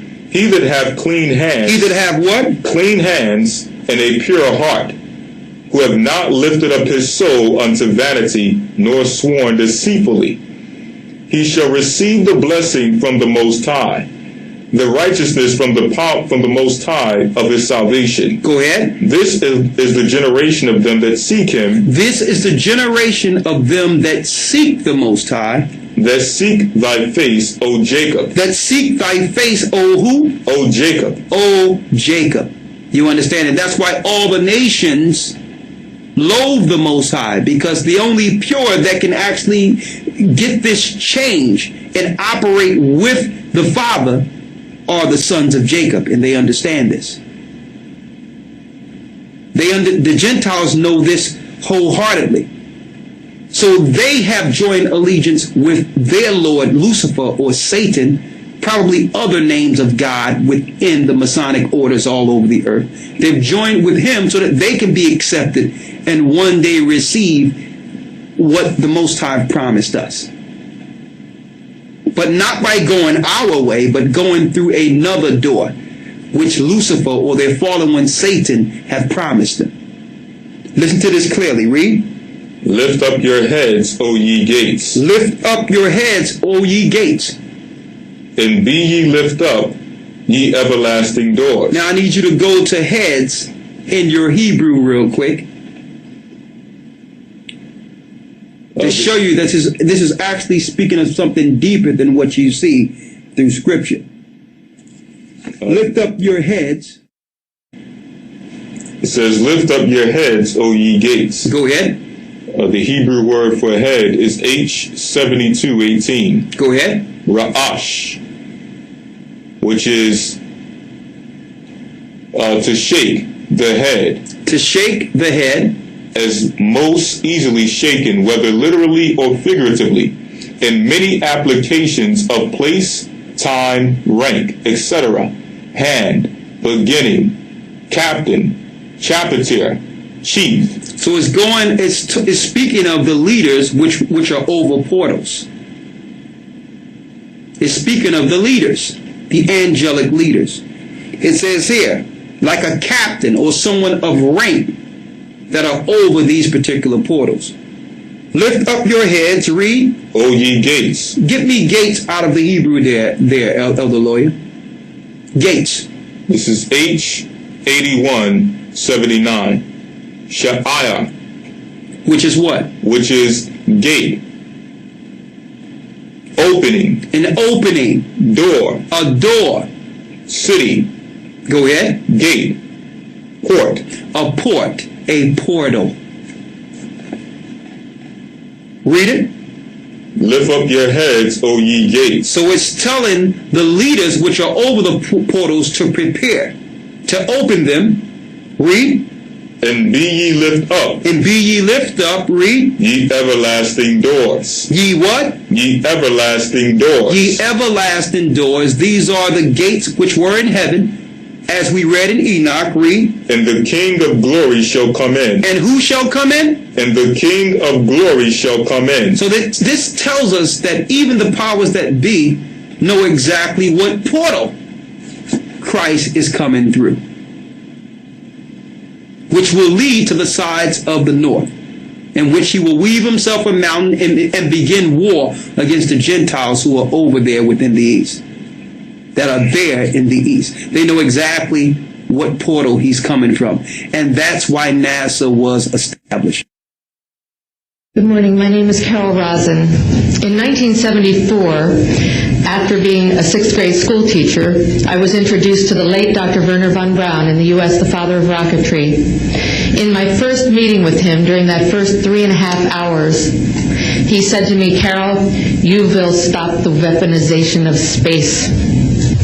And I said, teachers don't stop until June. He said, "No, you have to understand, this is February, and we have to prevent the weaponization of space because there is a lie being told to everyone that the weaponization of space is now first being based upon the evil empire, the Russians. There are many enemies," he said, "against whom we're going to build this space-based weapon system, the first of whom was the Russians, which was existing at that time. Then there would be terrorists. Then there would be third world countries. Now we call them rogue nations or nations of concern. Then there would be asteroids." And then he would repeat to me over and over, "And the last card, the last card, the last card would be the extraterrestrial threat, the extraterrestrial threat, the extraterrestrial threat." They're out there for the impending battle against our Lord and Savior. That's what they're there for. Now, finish reading. Verse 8. Who is the King of glory? Who is the King of glory? The Lord strong and mighty. Go ahead. The Lord mighty in battle. And the Lord mighty in battle. Read. Lift up your heads, O ye gates. Even lift them up, ye everlasting doors. The King of glory shall come in. And then it reemphasizes that the King of glory shall come in. So when you look at it through the Hebrew, brothers and sisters, it's give you a whole different dimension, a whole nother level of understanding this battle that will happen in the spirit world upon Christ's coming. Read. Verse 10. Who is the King of glory? Who is the King of glory? The Lord of hosts. He is the King of glory. He is the King of glory. Selah. Selah. Now, what I want you to examine, brothers and sisters, is that the Jesuits, when they got in control, started teaching a deception concerning Christ's coming and the caught up, in which they made you believe that it would be the church being caught up before the Antichrist come on the scene and the mark of the beast is revealed, which have now been founded to be a lie, because the mark of the beast is already on the scene. They've already instituted the RFID chip. It's in your Obama bill. They already have a law in which all the children in Europe soon between 2014 and 2016 will be chipped. And there's no one-man Antichrist who have called himself God. And no church have been raptured yet. Okay, so they move that whole understanding of the caught up and how those elect in Christ will be moved to a certain place in the earth, and how by bringing you a philosophy called the rapture, which we call the rapture deception. It's not what they're claiming at all. Some church being pulled up. There's nowhere in the Bible. But when it talks about the angels coming from the four winds, it's speaking of opening doors and moving God's people to a geographical location in this earth. That's what it's really speaking of.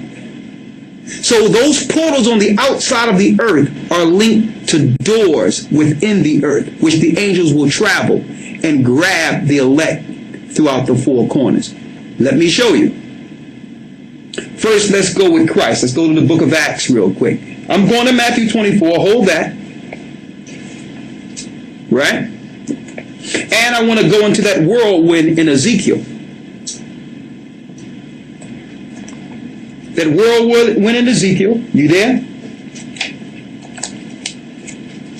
Ezekiel 1, right? Mm-hmm. We're going to the whirlwind in Ezekiel. We're going to from the four winds in Revelation 7. I want to go there too. Right? But let's go to the book of Acts first. This is Acts 1 and 7. Go ahead.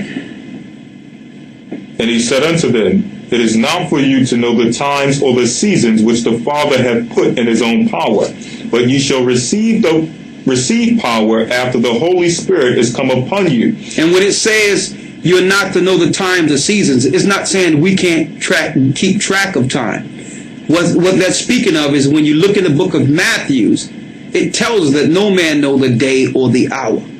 So no one can be on this earth predicting exactly when Christ is coming into the earth. Okay? That's totally off.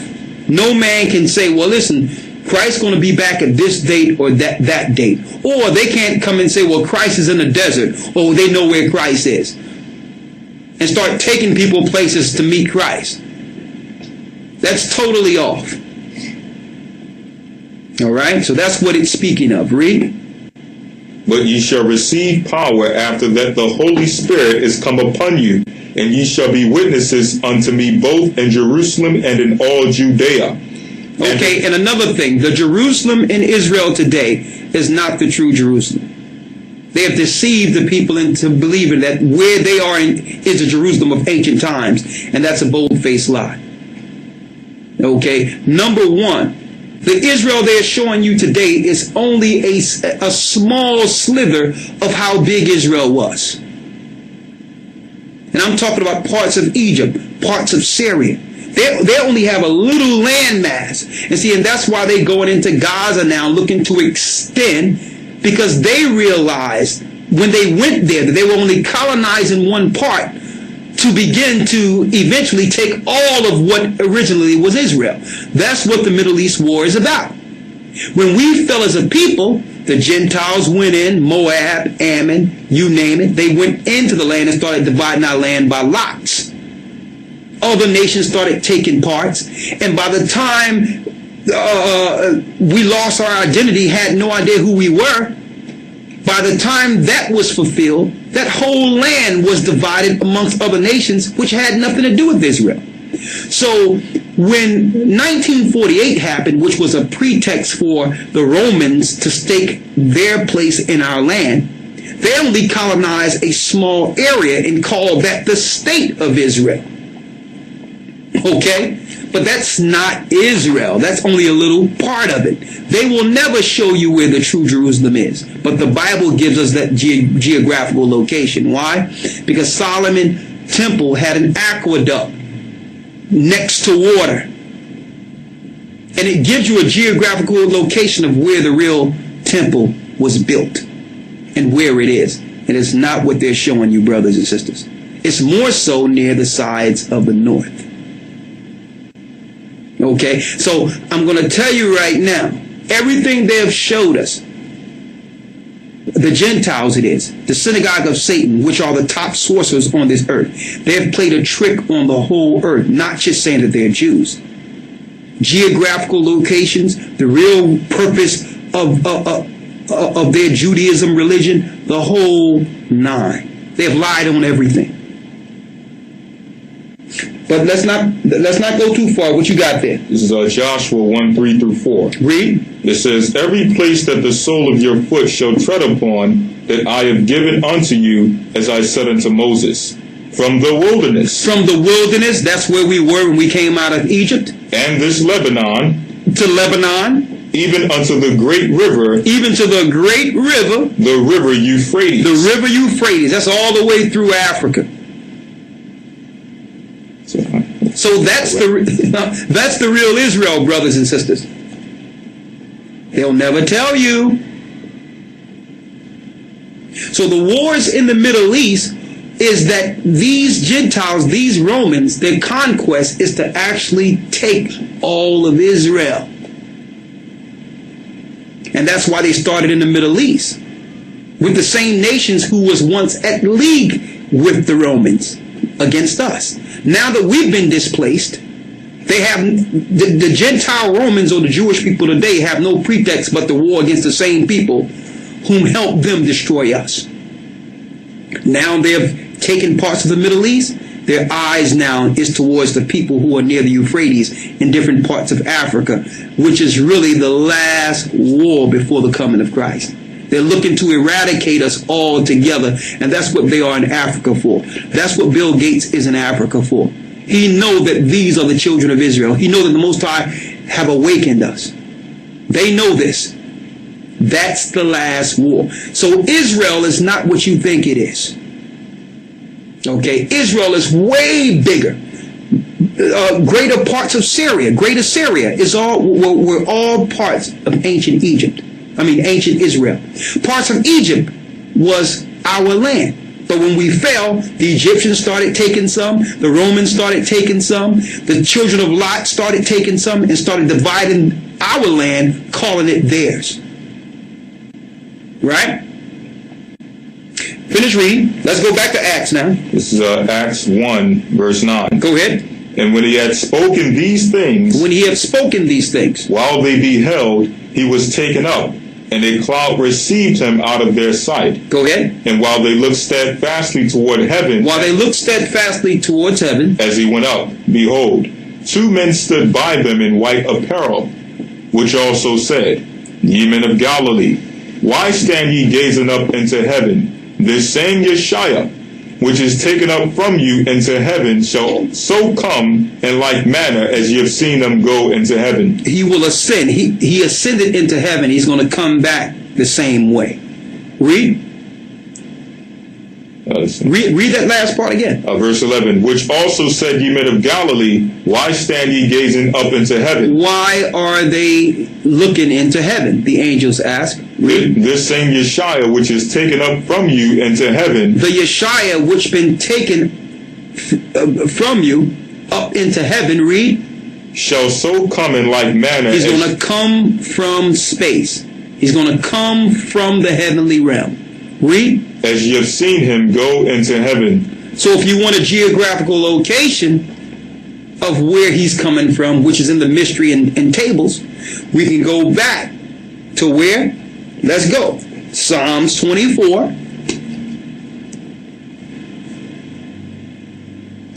And read the 7th verse. Psalms 24, verse 7. Read. Lift up your heads, O ye gates. Lift up your heads, O ye gates. And be ye lift up, ye everlasting doors. And the King of glory shall come in. Now we know that these doors, according to the scriptures, are portals, gates. Read. And the King of glory shall come in. And the King of glory shall come in. Why ye steadfastly are looking up into heaven? The same way you've seen Christ leave, he shall return. And this is what the elite understands. Now let me show you something else. Let's go back to Revelations. Revelation 7, verse 1. Read. And after these things, I saw 4 angels standing on the 4 corners of the earth. The 4 corners of the earth. Read. Holding the 4 winds of the earth, that the wind should not blow on the earth, nor on the sea, nor on any tree. Go ahead. And I saw another angel ascending from the east. Now, when it says the four corners of the earth, we know that the earth is a circumference. So what it means by the four corners is speaking of the four gates: the north, east, south, and the west. It is not like you're thinking. It's not like you're thinking like straight up is due north. It's just like when you see a globe, it's slightly tilted on axis. So north is like that. And this is how the angels enter in and out. Like our father Jacob seen angels, when you read about Jacob's ladders, angels ascending and descending. It's speaking of them coming in and out of windows from outside the earth. Go ahead.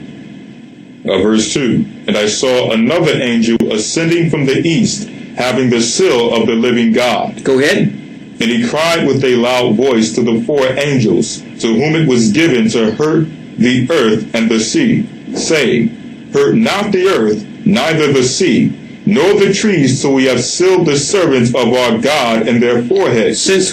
Until we have what? Sealed the servants of our God in their foreheads. Sealed the servants of our God in their foreheads. Read. And I heard the number of them which were sealed. And he heard the number of them which were sealed. And there were sealed 144,000 of all the tribes of the children of Israel. And there were sealed 144,000 of all the children of Israel. These are the elect who will be sealed at the very end to lead in the new millennium once Christ returns. Okay? So the Gentiles will never teach you this. The Gentiles will teach you that the Israelites are done away with. They're spiritual Israelites. It doesn't matter who it's, because they don't want you to know that the promises of Abraham will soon fall upon the sons of Abraham, Isaac, and Jacob. That through Christ we will receive our promise, which is the kingdom. Now, let's go back to the portals. Let's go to Matthew 24. St. Matthew chapter 24, verse 29. Linking directly to winds. Read. Immediately after the tribulation of those days. Immediately after the tribulation of those days. When it talks about the tribulation of those days, this links directly to Revelations 12, where it says the devil will come down knowing that he would have a short time. That means he would destroy the earth. He would do all these things knowing that our people, the people of promise, are scattered throughout the four corners of the earth.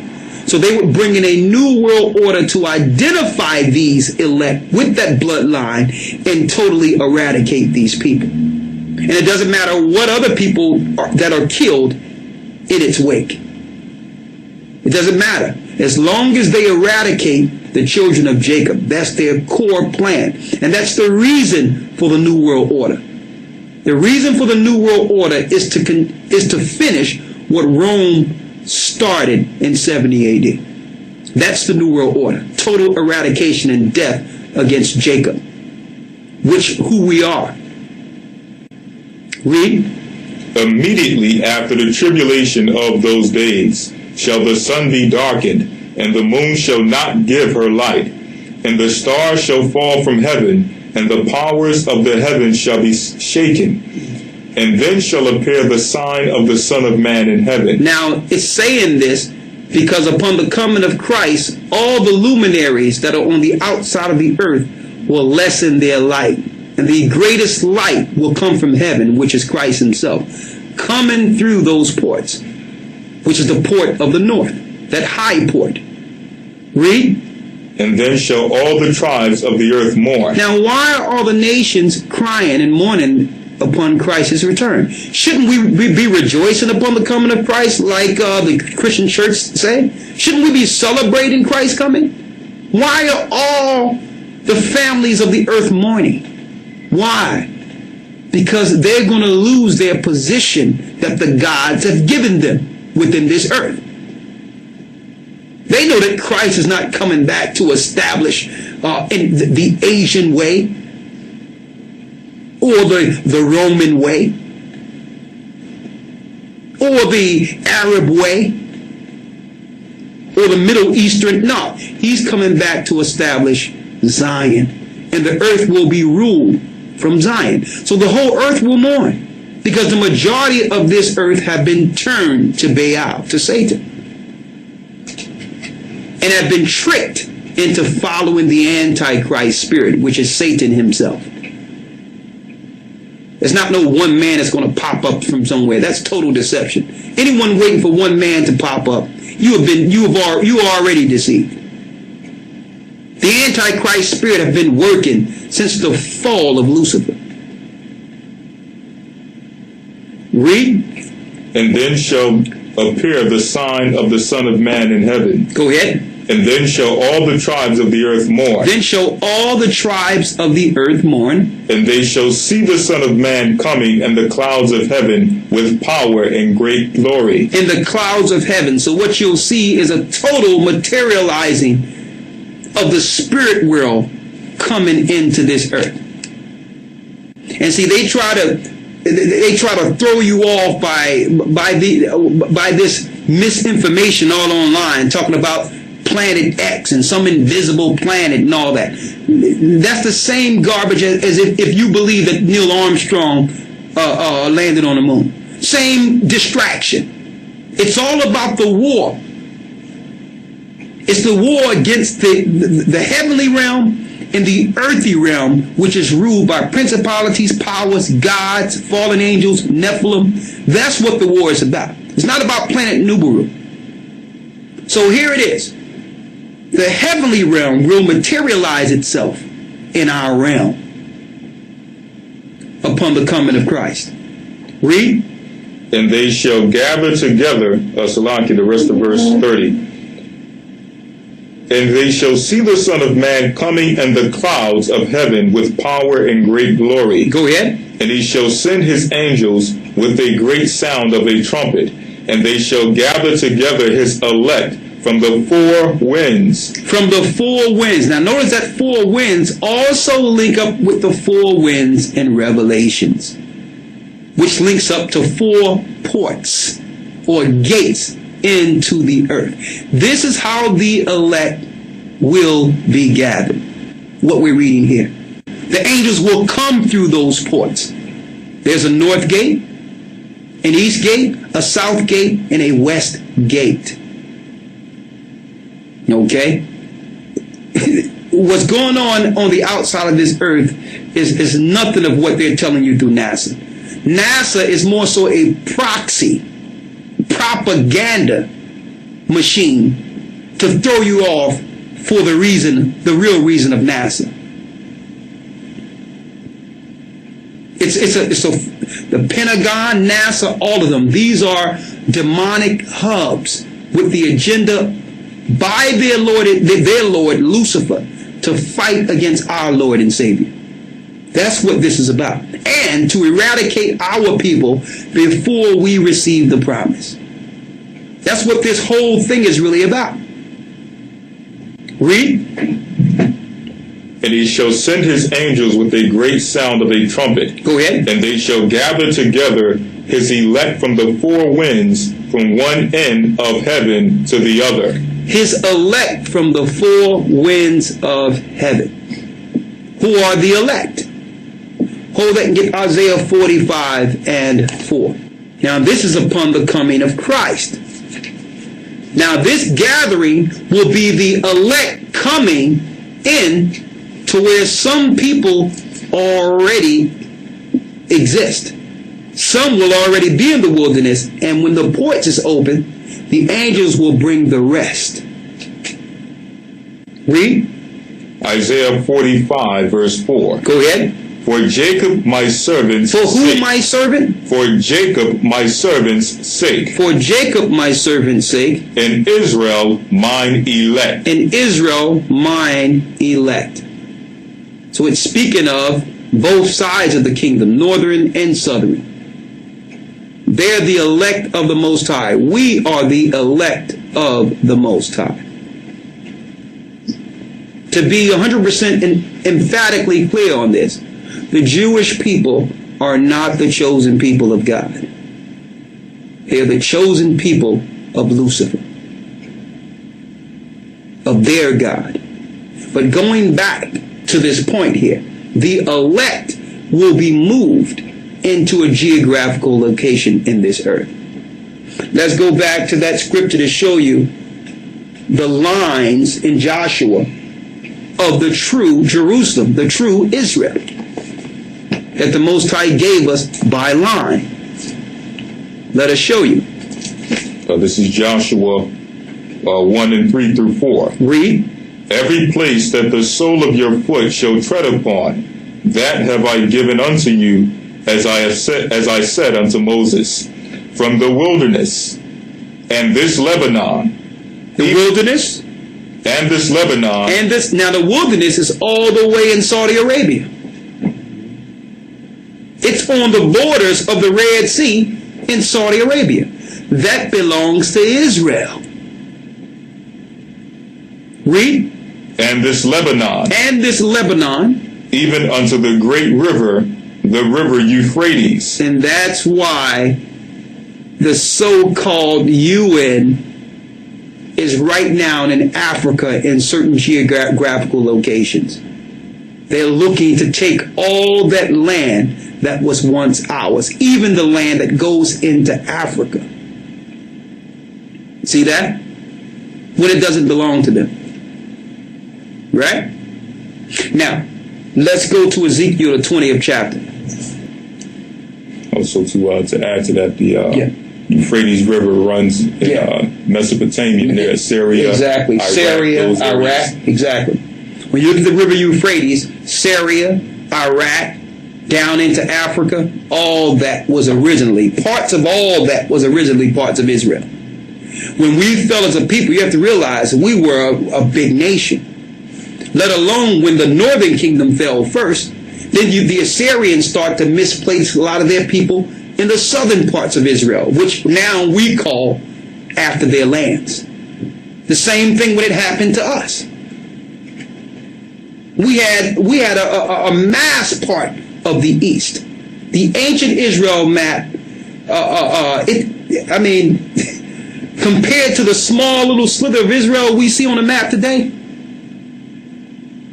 the landmass is exponentially great compared to that little slither of Israel we see. So that also resolved the reason for why the Jewish people over in Israel today are in war with these other nations, because they're saying that Israel belongs to them. So they have the ancient maps of what Israel once was. And when you look at the geographical lines that was promised to our fathers, these are the lands that the Jewish people are fighting against, claiming that the land belongs to them. Not just that little slither they colonized as a base before taking the rest. Okay? Thank you for bringing that point there, right? Mm-hmm. Let's read Ezekiel 20. Ezekiel chapter 20, verse 1. Go ahead. And it came to pass in the 7th year, in the 5th month, in the 10th day of the month, that certain of the elders of Israel came to inquire of the Lord and sat before me. Go ahead. Then came the word of the Lord unto me, saying, Son of man, speak unto the elders of Israel, and say unto them, Thus saith the Lord Power, Are ye come to inquire of me? As I live, saith the Most High Power, I will not be inquired of by you. Wilt thou judge them, son of man? Wilt thou judge them? Cause them to know the abominations of their fathers, and say unto them, Thus saith the Most High Power, in the day when I chose Israel, in the day in which I chose Israel, and lifted up my hand unto the seed of the house of Jacob, and made myself known unto them in the land of Egypt, when I lifted up my hand unto them, saying, I am the Most High your power. And the day that I lifted up my hand unto them to bring them forth of the land of Egypt into a land that I espied for them, flowing with milk and honey, which is the glory of all lands. Then said I unto them. So that land, Israel, is the glory of all lands. And see, I want to put this out there too, that you have tribes out there who know their Israel in Africa, that are now looking to gain status by the Jewish people in Israel. They're compromising themselves and bowing to Satan. Okay? We're not looking for no recognition from the imposters that stole Israel for some political status. That's not what it's about. It's about exalting the kingdom to come. And let them know that our Lord and Savior is going to tear their kingdom down, including the land of Israel they're in today. Not compromising and being recognized as a tribe by the Jewish people. You there? Mm-hmm. What you got? So Numbers 23 and 9. Numbers 23 and 9. Read it. It says, from the top of the rocks I see him, and from the depths of the hills I behold him. Lo, the people shall dwell alone, and shall not be reckoned among the nations. And shall not be what? And shall not be reckoned among the nations. And shall not be reckoned among the nations. So we as a people are not looking to get recognition by Gentiles. Especially the Gentiles that are claiming to be us, whom we know are Idumeans and Romans. Okay, so now that the Most High have shined his light and have actually magnified his people in the earth and have given them the truth concerning their true identity, now you have others that are using that status to try to get recognition from Israel. We're not going for it. Let's go back to Ezekiel. Yes, sir. Ezekiel chapter 20, verse 6. Go ahead. And the day that I lifted up my hand unto them to bring them forth out of the land of Egypt. Which is Ahiah, Ahiah. He guided the children of Israel out of Egypt. Read. Into a land that I espied for them, flowing with milk and honey, which is the glory of all lands. Then said I unto them, cast ye away every man the abominations of his eyes, and defile not yourselves with the idols of Egypt. I am the Lord your power. But they rebelled against me and would not hearken unto me. But we rebelled and would not listen. Read. They did not every man cast away the abominations of their eyes, neither did they forsake the idols of Egypt. Exactly, and that's why it shows you, even in past time when we left Egypt, while Moses was up in the mount receiving the information that we're talking about today, our people began to make the same idols that we knew about in Egypt and try to relate it to us being Israel, to try to take the Gentile way and infuse it into the Most High's law, statutes, and commandments and worships, the same way they do today.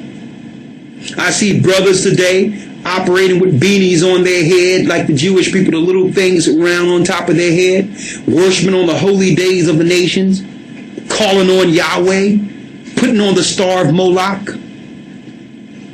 And also, come to find out, going further into the star of Moloch, that linked directly to involuntary worshiping of angels. Because the six-pointed star inverted was actually a geographical location of all the 12 ports. So that now the Gentiles could worship the angels in the 12 ports. Even that symbol came from the worshiping of angels. And the Gentiles sacrificed children in that same star. That's what it's really about. Sacrificing to the angels whom the Gentiles worship.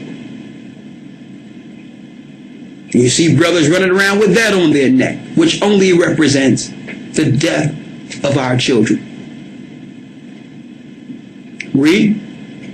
The rest of verse 8. Go ahead. Then I said, I will pour out my fury upon them to accomplish my anger against them in the midst of the land of Egypt. But I brought for my name's sake. But for his name's sake. But I wrote for my name's sake that it should not be polluted before the heathen, among whom they were, in whose sight I made myself known unto them, in bringing them forth out of the land of Egypt. Wherefore I caused them to go forth out of the land of Egypt, and brought them into the wilderness. And I gave them my statutes, and showed them my judgments, which if a man do, he shall live in them. Moreover, also I gave them my Sabbaths, to be a sign between me and them. I gave them my what? Moreover, also I gave them my Sabbaths. I gave them my Sabbaths. To be a sign between me and them. To be a what? A sign between me and them. How do we quantify or link this all in?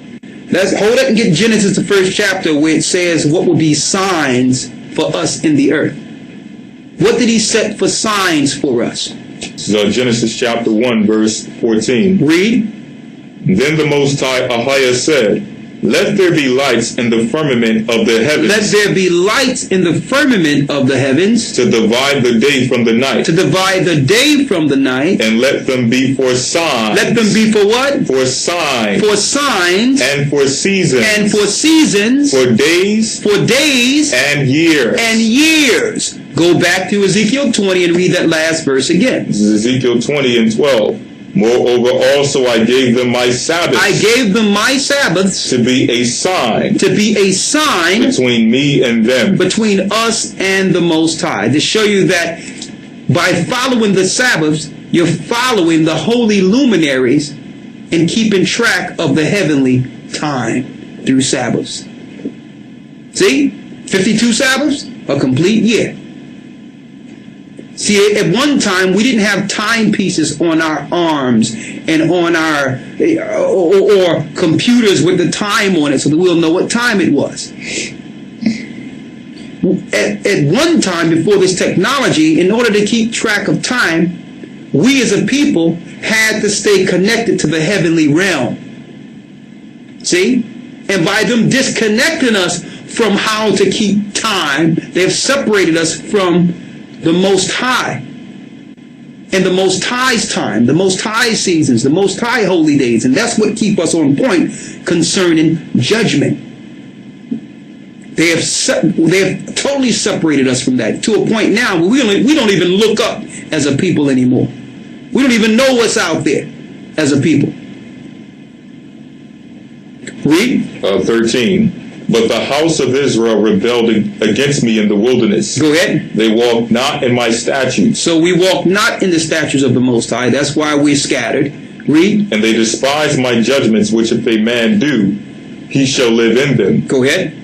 And my Sabbaths they greatly polluted. And my Sabbaths they greatly polluted. Now we know how we greatly polluted the Most High Sabbaths. We started linking up the Sabbath to the Gentile moon holy days. Read. Then I said, I would pour out my fury upon them in the wilderness to consume them. But I wrote for my name's sake that it should not be polluted before the heathen in whose sight I brought them out. Go ahead. Verse 15. Yet also I lifted up my hand unto them in the wilderness that I would not bring them into the land which I had given them, flowing with milk and honey, which is the glory of all lands. To show you that a remnant of us did not go into the land. The Most High killed off a whole generation that came out of Egypt, to where the only people who originally were in Egypt who walked into the land was Joshua and Caleb. Only 2 people that left Egypt actually walked in. And we left out a multitude. And only 2 people from that generation walked into the land. Only the children walked in. That was outside of Joshua and Caleb. To show you that the purging that's going on in the earth is also similar to the same, where a large percentage of the people will not walk in. We're going to go there in a moment. Read. Verse 16. Because they despised my judgments and walked not in my statutes, but polluted my Sabbaths, for their heart went after their idols. To show you the importance of the Sabbath. And the Christians, they repeat over and over again, listen, the Sabbath is done away with. We're not dealing with the Sabbath. Sunday is the new Sabbath. Come to church on Sunday. You cannot follow the old law while they follow a law every Sunday against the Most High. To show you the importance of our Sabbaths. So Sabbath is deep. You follow the Sabbaths as holy days, but also It's an indicator of time. It's to stay on course with the Most High. Read. Verse 17. Nevertheless, mine eyes spared them from destroying them. Go ahead. Neither did I make an end of them in the wilderness, but I said unto their children in the wilderness, walk ye not in the statutes of your fathers. So he told the children, don't follow your fathers. Neither observe their judgments, nor defile yourselves with their idols. For I am the Most High your power. Walk in my statutes, and keep my judgments, and do them, and hallow my Sabbaths. And they shall be a sign between me and you, that ye may know that I am the Most High your power. So if we keep the Most High Sabbath, that's the sign that we are the children of the Most High, because we are obedient to our Father. That's the sign that he looks for in the earth, whether or not we are reverencing and respecting his Sabbaths. Read. 21. Notwithstanding, the children rebelled against me. The children rebelled. We began to walk after the ways of the Gentiles. They walked not in my statutes which I kept, neither kept my judgments to do them. Which if a man do, he shall even live in them. Go ahead. They polluted my Sabbaths. Then I said, I would pour out my fury upon them, to accomplish my anger against them in the wilderness. Nevertheless, I withdrew my hand and wrought for my name's sake, that I should not be polluted in the sight of the heathen, in whose eyes I brought them forth. I lifted up my hand unto them also in the wilderness, that I would scatter them among the heathen and disperse them through the countries. So now it's been accomplished. We've been scattered throughout the four corners of the earth. Like in Jeremiah said, we have lost our identity. We have no idea who we are or where we came from. That happened. The slave ships, all that happened because we began to forget the Most High Sabbaths and follow the way of the heathen. Read. Because they had not executed my judgments, but had despised my statutes, and had polluted my Sabbaths, and their eyes were after their fathers' idols. Go ahead. Wherefore I gave them also statutes that were not good, and judgments whereby they should not live. And I polluted them in their own gifts, and that they caused to pass through the fire all that openeth the womb, that I might make them desolate, to the end that they might know that I am the Most High power. So to have you understand what happened here, because our foreparents didn't want to follow the law, statutes, and commandments, he turned them over to the God of this world. And they began to sacrifice their children to the God of this world. Now I know some people out there read this and say, well, that's not right. Why would God turn over his children? Well, he give mankind a path. He give you a choice. So it's not the Most High, per se. It was our choice to give our children to Satan by not following the Most High. Read. 27. Therefore, Son of Man, speak unto the house of Israel, and say unto them. Thus saith the Most High power. This is what Ahia say. Yet in this your fathers have blasphemed me, and that they have committed a trespass against me. For when I had brought them into the land, for the which I lifted up my hand to give it to them, then they saw every high hill, and all the thick trees, and they offered there their sacrifices. And there they presented the provocation of their offering. There also they made this sweet savor, and poured out their drink offerings. Then I said unto them, what is the high place whereunto ye go? And the name thereof is called Bamah unto this day. Wherefore say unto the house of Israel, thus saith the Most High power, are ye polluted after the manner of your fathers? Now, when it talks about the high place, you have to realize Israel fell as a nation and began to build high places to Ashtoreth and the gods and goddesses of the Gentiles. So the Most High is asking, where's these high places you're worshiping me at? I can relate that now to someone walking into a Catholic church, or walking into a mosque, or walking into some big cathedral you think is church. Read. Now verse 30. Go ahead. Wherefore say unto the Most Wherefore say unto the house of Israel, Thus saith the Most High Power, Are ye polluted after the manner of your fathers, and commit ye whoredom after their abominations? You see, and that's the whoredom we commit by following the religions of the nations, of the great whore, the Babylonian great whore, which is the Christian church, which is the mother of all religions in this earth. Read. 31. For when ye offer your gifts, when ye make your sons to pass through the fire, ye pollute yourselves with all your idols, even unto this day. Even unto this day that we're reading. Read. And I shall be inquired of by you, O house of Israel. So let you know the Most High says he will visit us on these actions.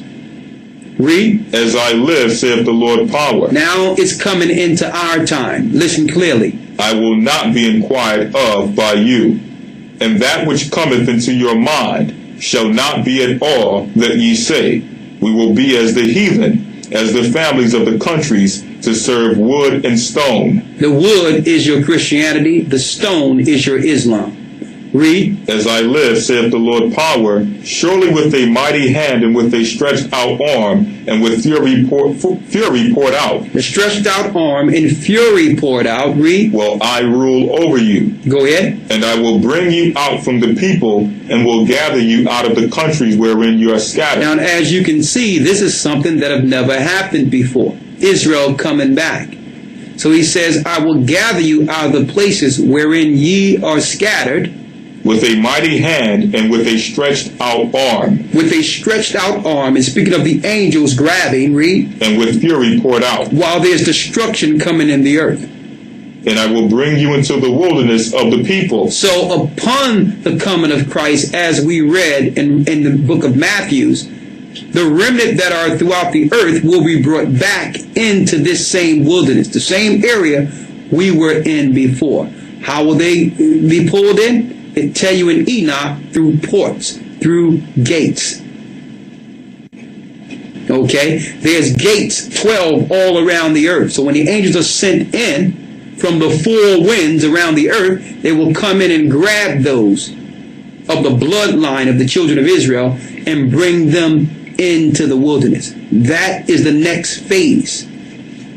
That's the next phase that Christian churches are not even speaking of. They're only speaking of somebody disappearing, and then you look up and your mother's not there and your sister's not there. That's total madness. Total madness that have nothing to do with the last judgment of Israel. That's what this is speaking of. Read. And I will bring you into the wilderness of the people. I will bring you into the wilderness of the people. And there will I plead with you face to face. And now the Most High is going to deal with us again like he once did coming out of ancient Egypt. Now, mind you, Christ was that cloud that was utilized as an intercessor between the Most High and us before. That will happen again. Christ was there during our deliverance out of Egypt. I know we like to give all credit to Moses, but Moses was being led by the Son of the Most High. Hold that and let's get that out of the epistles real quick. In Corinthians, the 10th chapter, real quick. You got it? Yes, sir. Let's read it. Let's show you that Christ led us and led Moses in the Old Testament. And this is for the Hebrews out there that want to joke about Christ and say that Christ is not our leader and all these things. You're not going to make it. A matter of fact, you might as well be Gentile if you don't believe in Christ. When I say Gentile, you might as well don't be of the bloodline. Because without Christ, we cannot now be sons. So it doesn't matter if you know about the slave ships and what happened to us in slavery and prophecy. If you don't receive Christ or understand Christ, it's all for nothing. Because Christ led us before, he will lead us again. Read it. Moreover, brethren, I would not that ye should be ignorant how that all our fathers were under the cloud, All our fathers were under the cloud, and all passed through the sea, and all passed through the sea, which was the Red Sea, and were all baptized unto Moses and the cloud and the sea. And it says baptized because why? We had to go through water to be saved back then. Read. And did all eat the same spiritual meat. That was that manna that rained from heaven, which is angels' food, to show you angels do eat. Read. And did all drink the same spiritual drink. And that was the water that was pulled from the rock. Read. For they drank of that spiritual rock that followed them. They drank of that spiritual rock that followed them because why? It was Christ. Christ was that division between us and the Egyptian pharaohs.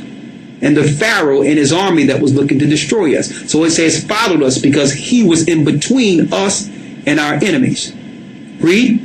And that rock was Christ. That rock was who? And that rock was Christ. And that rock was Christ. So Christ in the Spirit was sent in the Old Testament, and the prophets believed on him at that time, even before he came in the earth. So that same thing is going to happen again. And see, that's the part of the gospel that need to be taught when it speaks of the angels gathering us from the four winds. It's not speaking of some church being raptured. What mess is that? Let's go back to Ezekiel. And speaking of the angels coming through portals and moving us from one part of the earth into the wilderness. Period. That's what it is. So some of us throughout the earth are not going to physically leave in certain places. They're going to be where they are, and the Most High is going to bring them, and they'll meet those who left before them. Okay? But of course, we can't relate that to a place that will be utterly destroyed before Christ returns. Because if there's no land, if there's no people living there physically, then there's no people to be moved out of that particular area.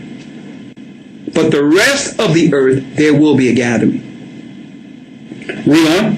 Verse 37. Go ahead. And I will cause you to pass under the rod. I will cause you to pass under the rod. And I will bring you into the bond of the covenant. Go ahead. And I will purge out from among you the rebels. I will purge out from among Israel the rebels. And them that transgress against me. These are those that will bring that same religion, the same way they're practicing, into the wilderness. And see, and that's why we must get it now. Because a lot of people think that if you're in the wilderness, you've already made it because you've been taken through the portals into the wilderness. You think you're saved. You're not. Because that will be the final purging. All of Israel that went into Israel didn't go into the land. That went into the wilderness, didn't go into the land of Israel. So there was those that were still worshiping Egyptian deities and all that. So some people out there are going to think because they moved through the portals that they went into the wilderness, that their practice and what they were doing was right. The Most High is going to give us an opportunity, a last opportunity, to get right there. The last purging. Some people are going to still be running around and think they should follow things according to the heathen. They're going to be looking at the moon to try to do Sabbaths, all that. Read on. 38. And I will purge out from among you the rebels. I will purge out from among you the rebels. And them that transgress against me. And those that transgress against me. I will bring them forth out of the country where they sojourn. And I'm going to bring them out of the country in which they sojourn, proving to you this is a future prophecy. Israel have not been gathered together as one as of yet. We wasn't delivered from our captivity out of the nations yet. So this is future, what we're reading here in Ezekiel. And he also showed us the mistakes of our fathers before we get to the wilderness, so that we don't repeat the same mistakes our fathers did. See? Read. The rest of verse 38. Go ahead. And they shall not enter into the land of Israel. And they shall not enter into the land of Israel. So there will be one more gathering. Read.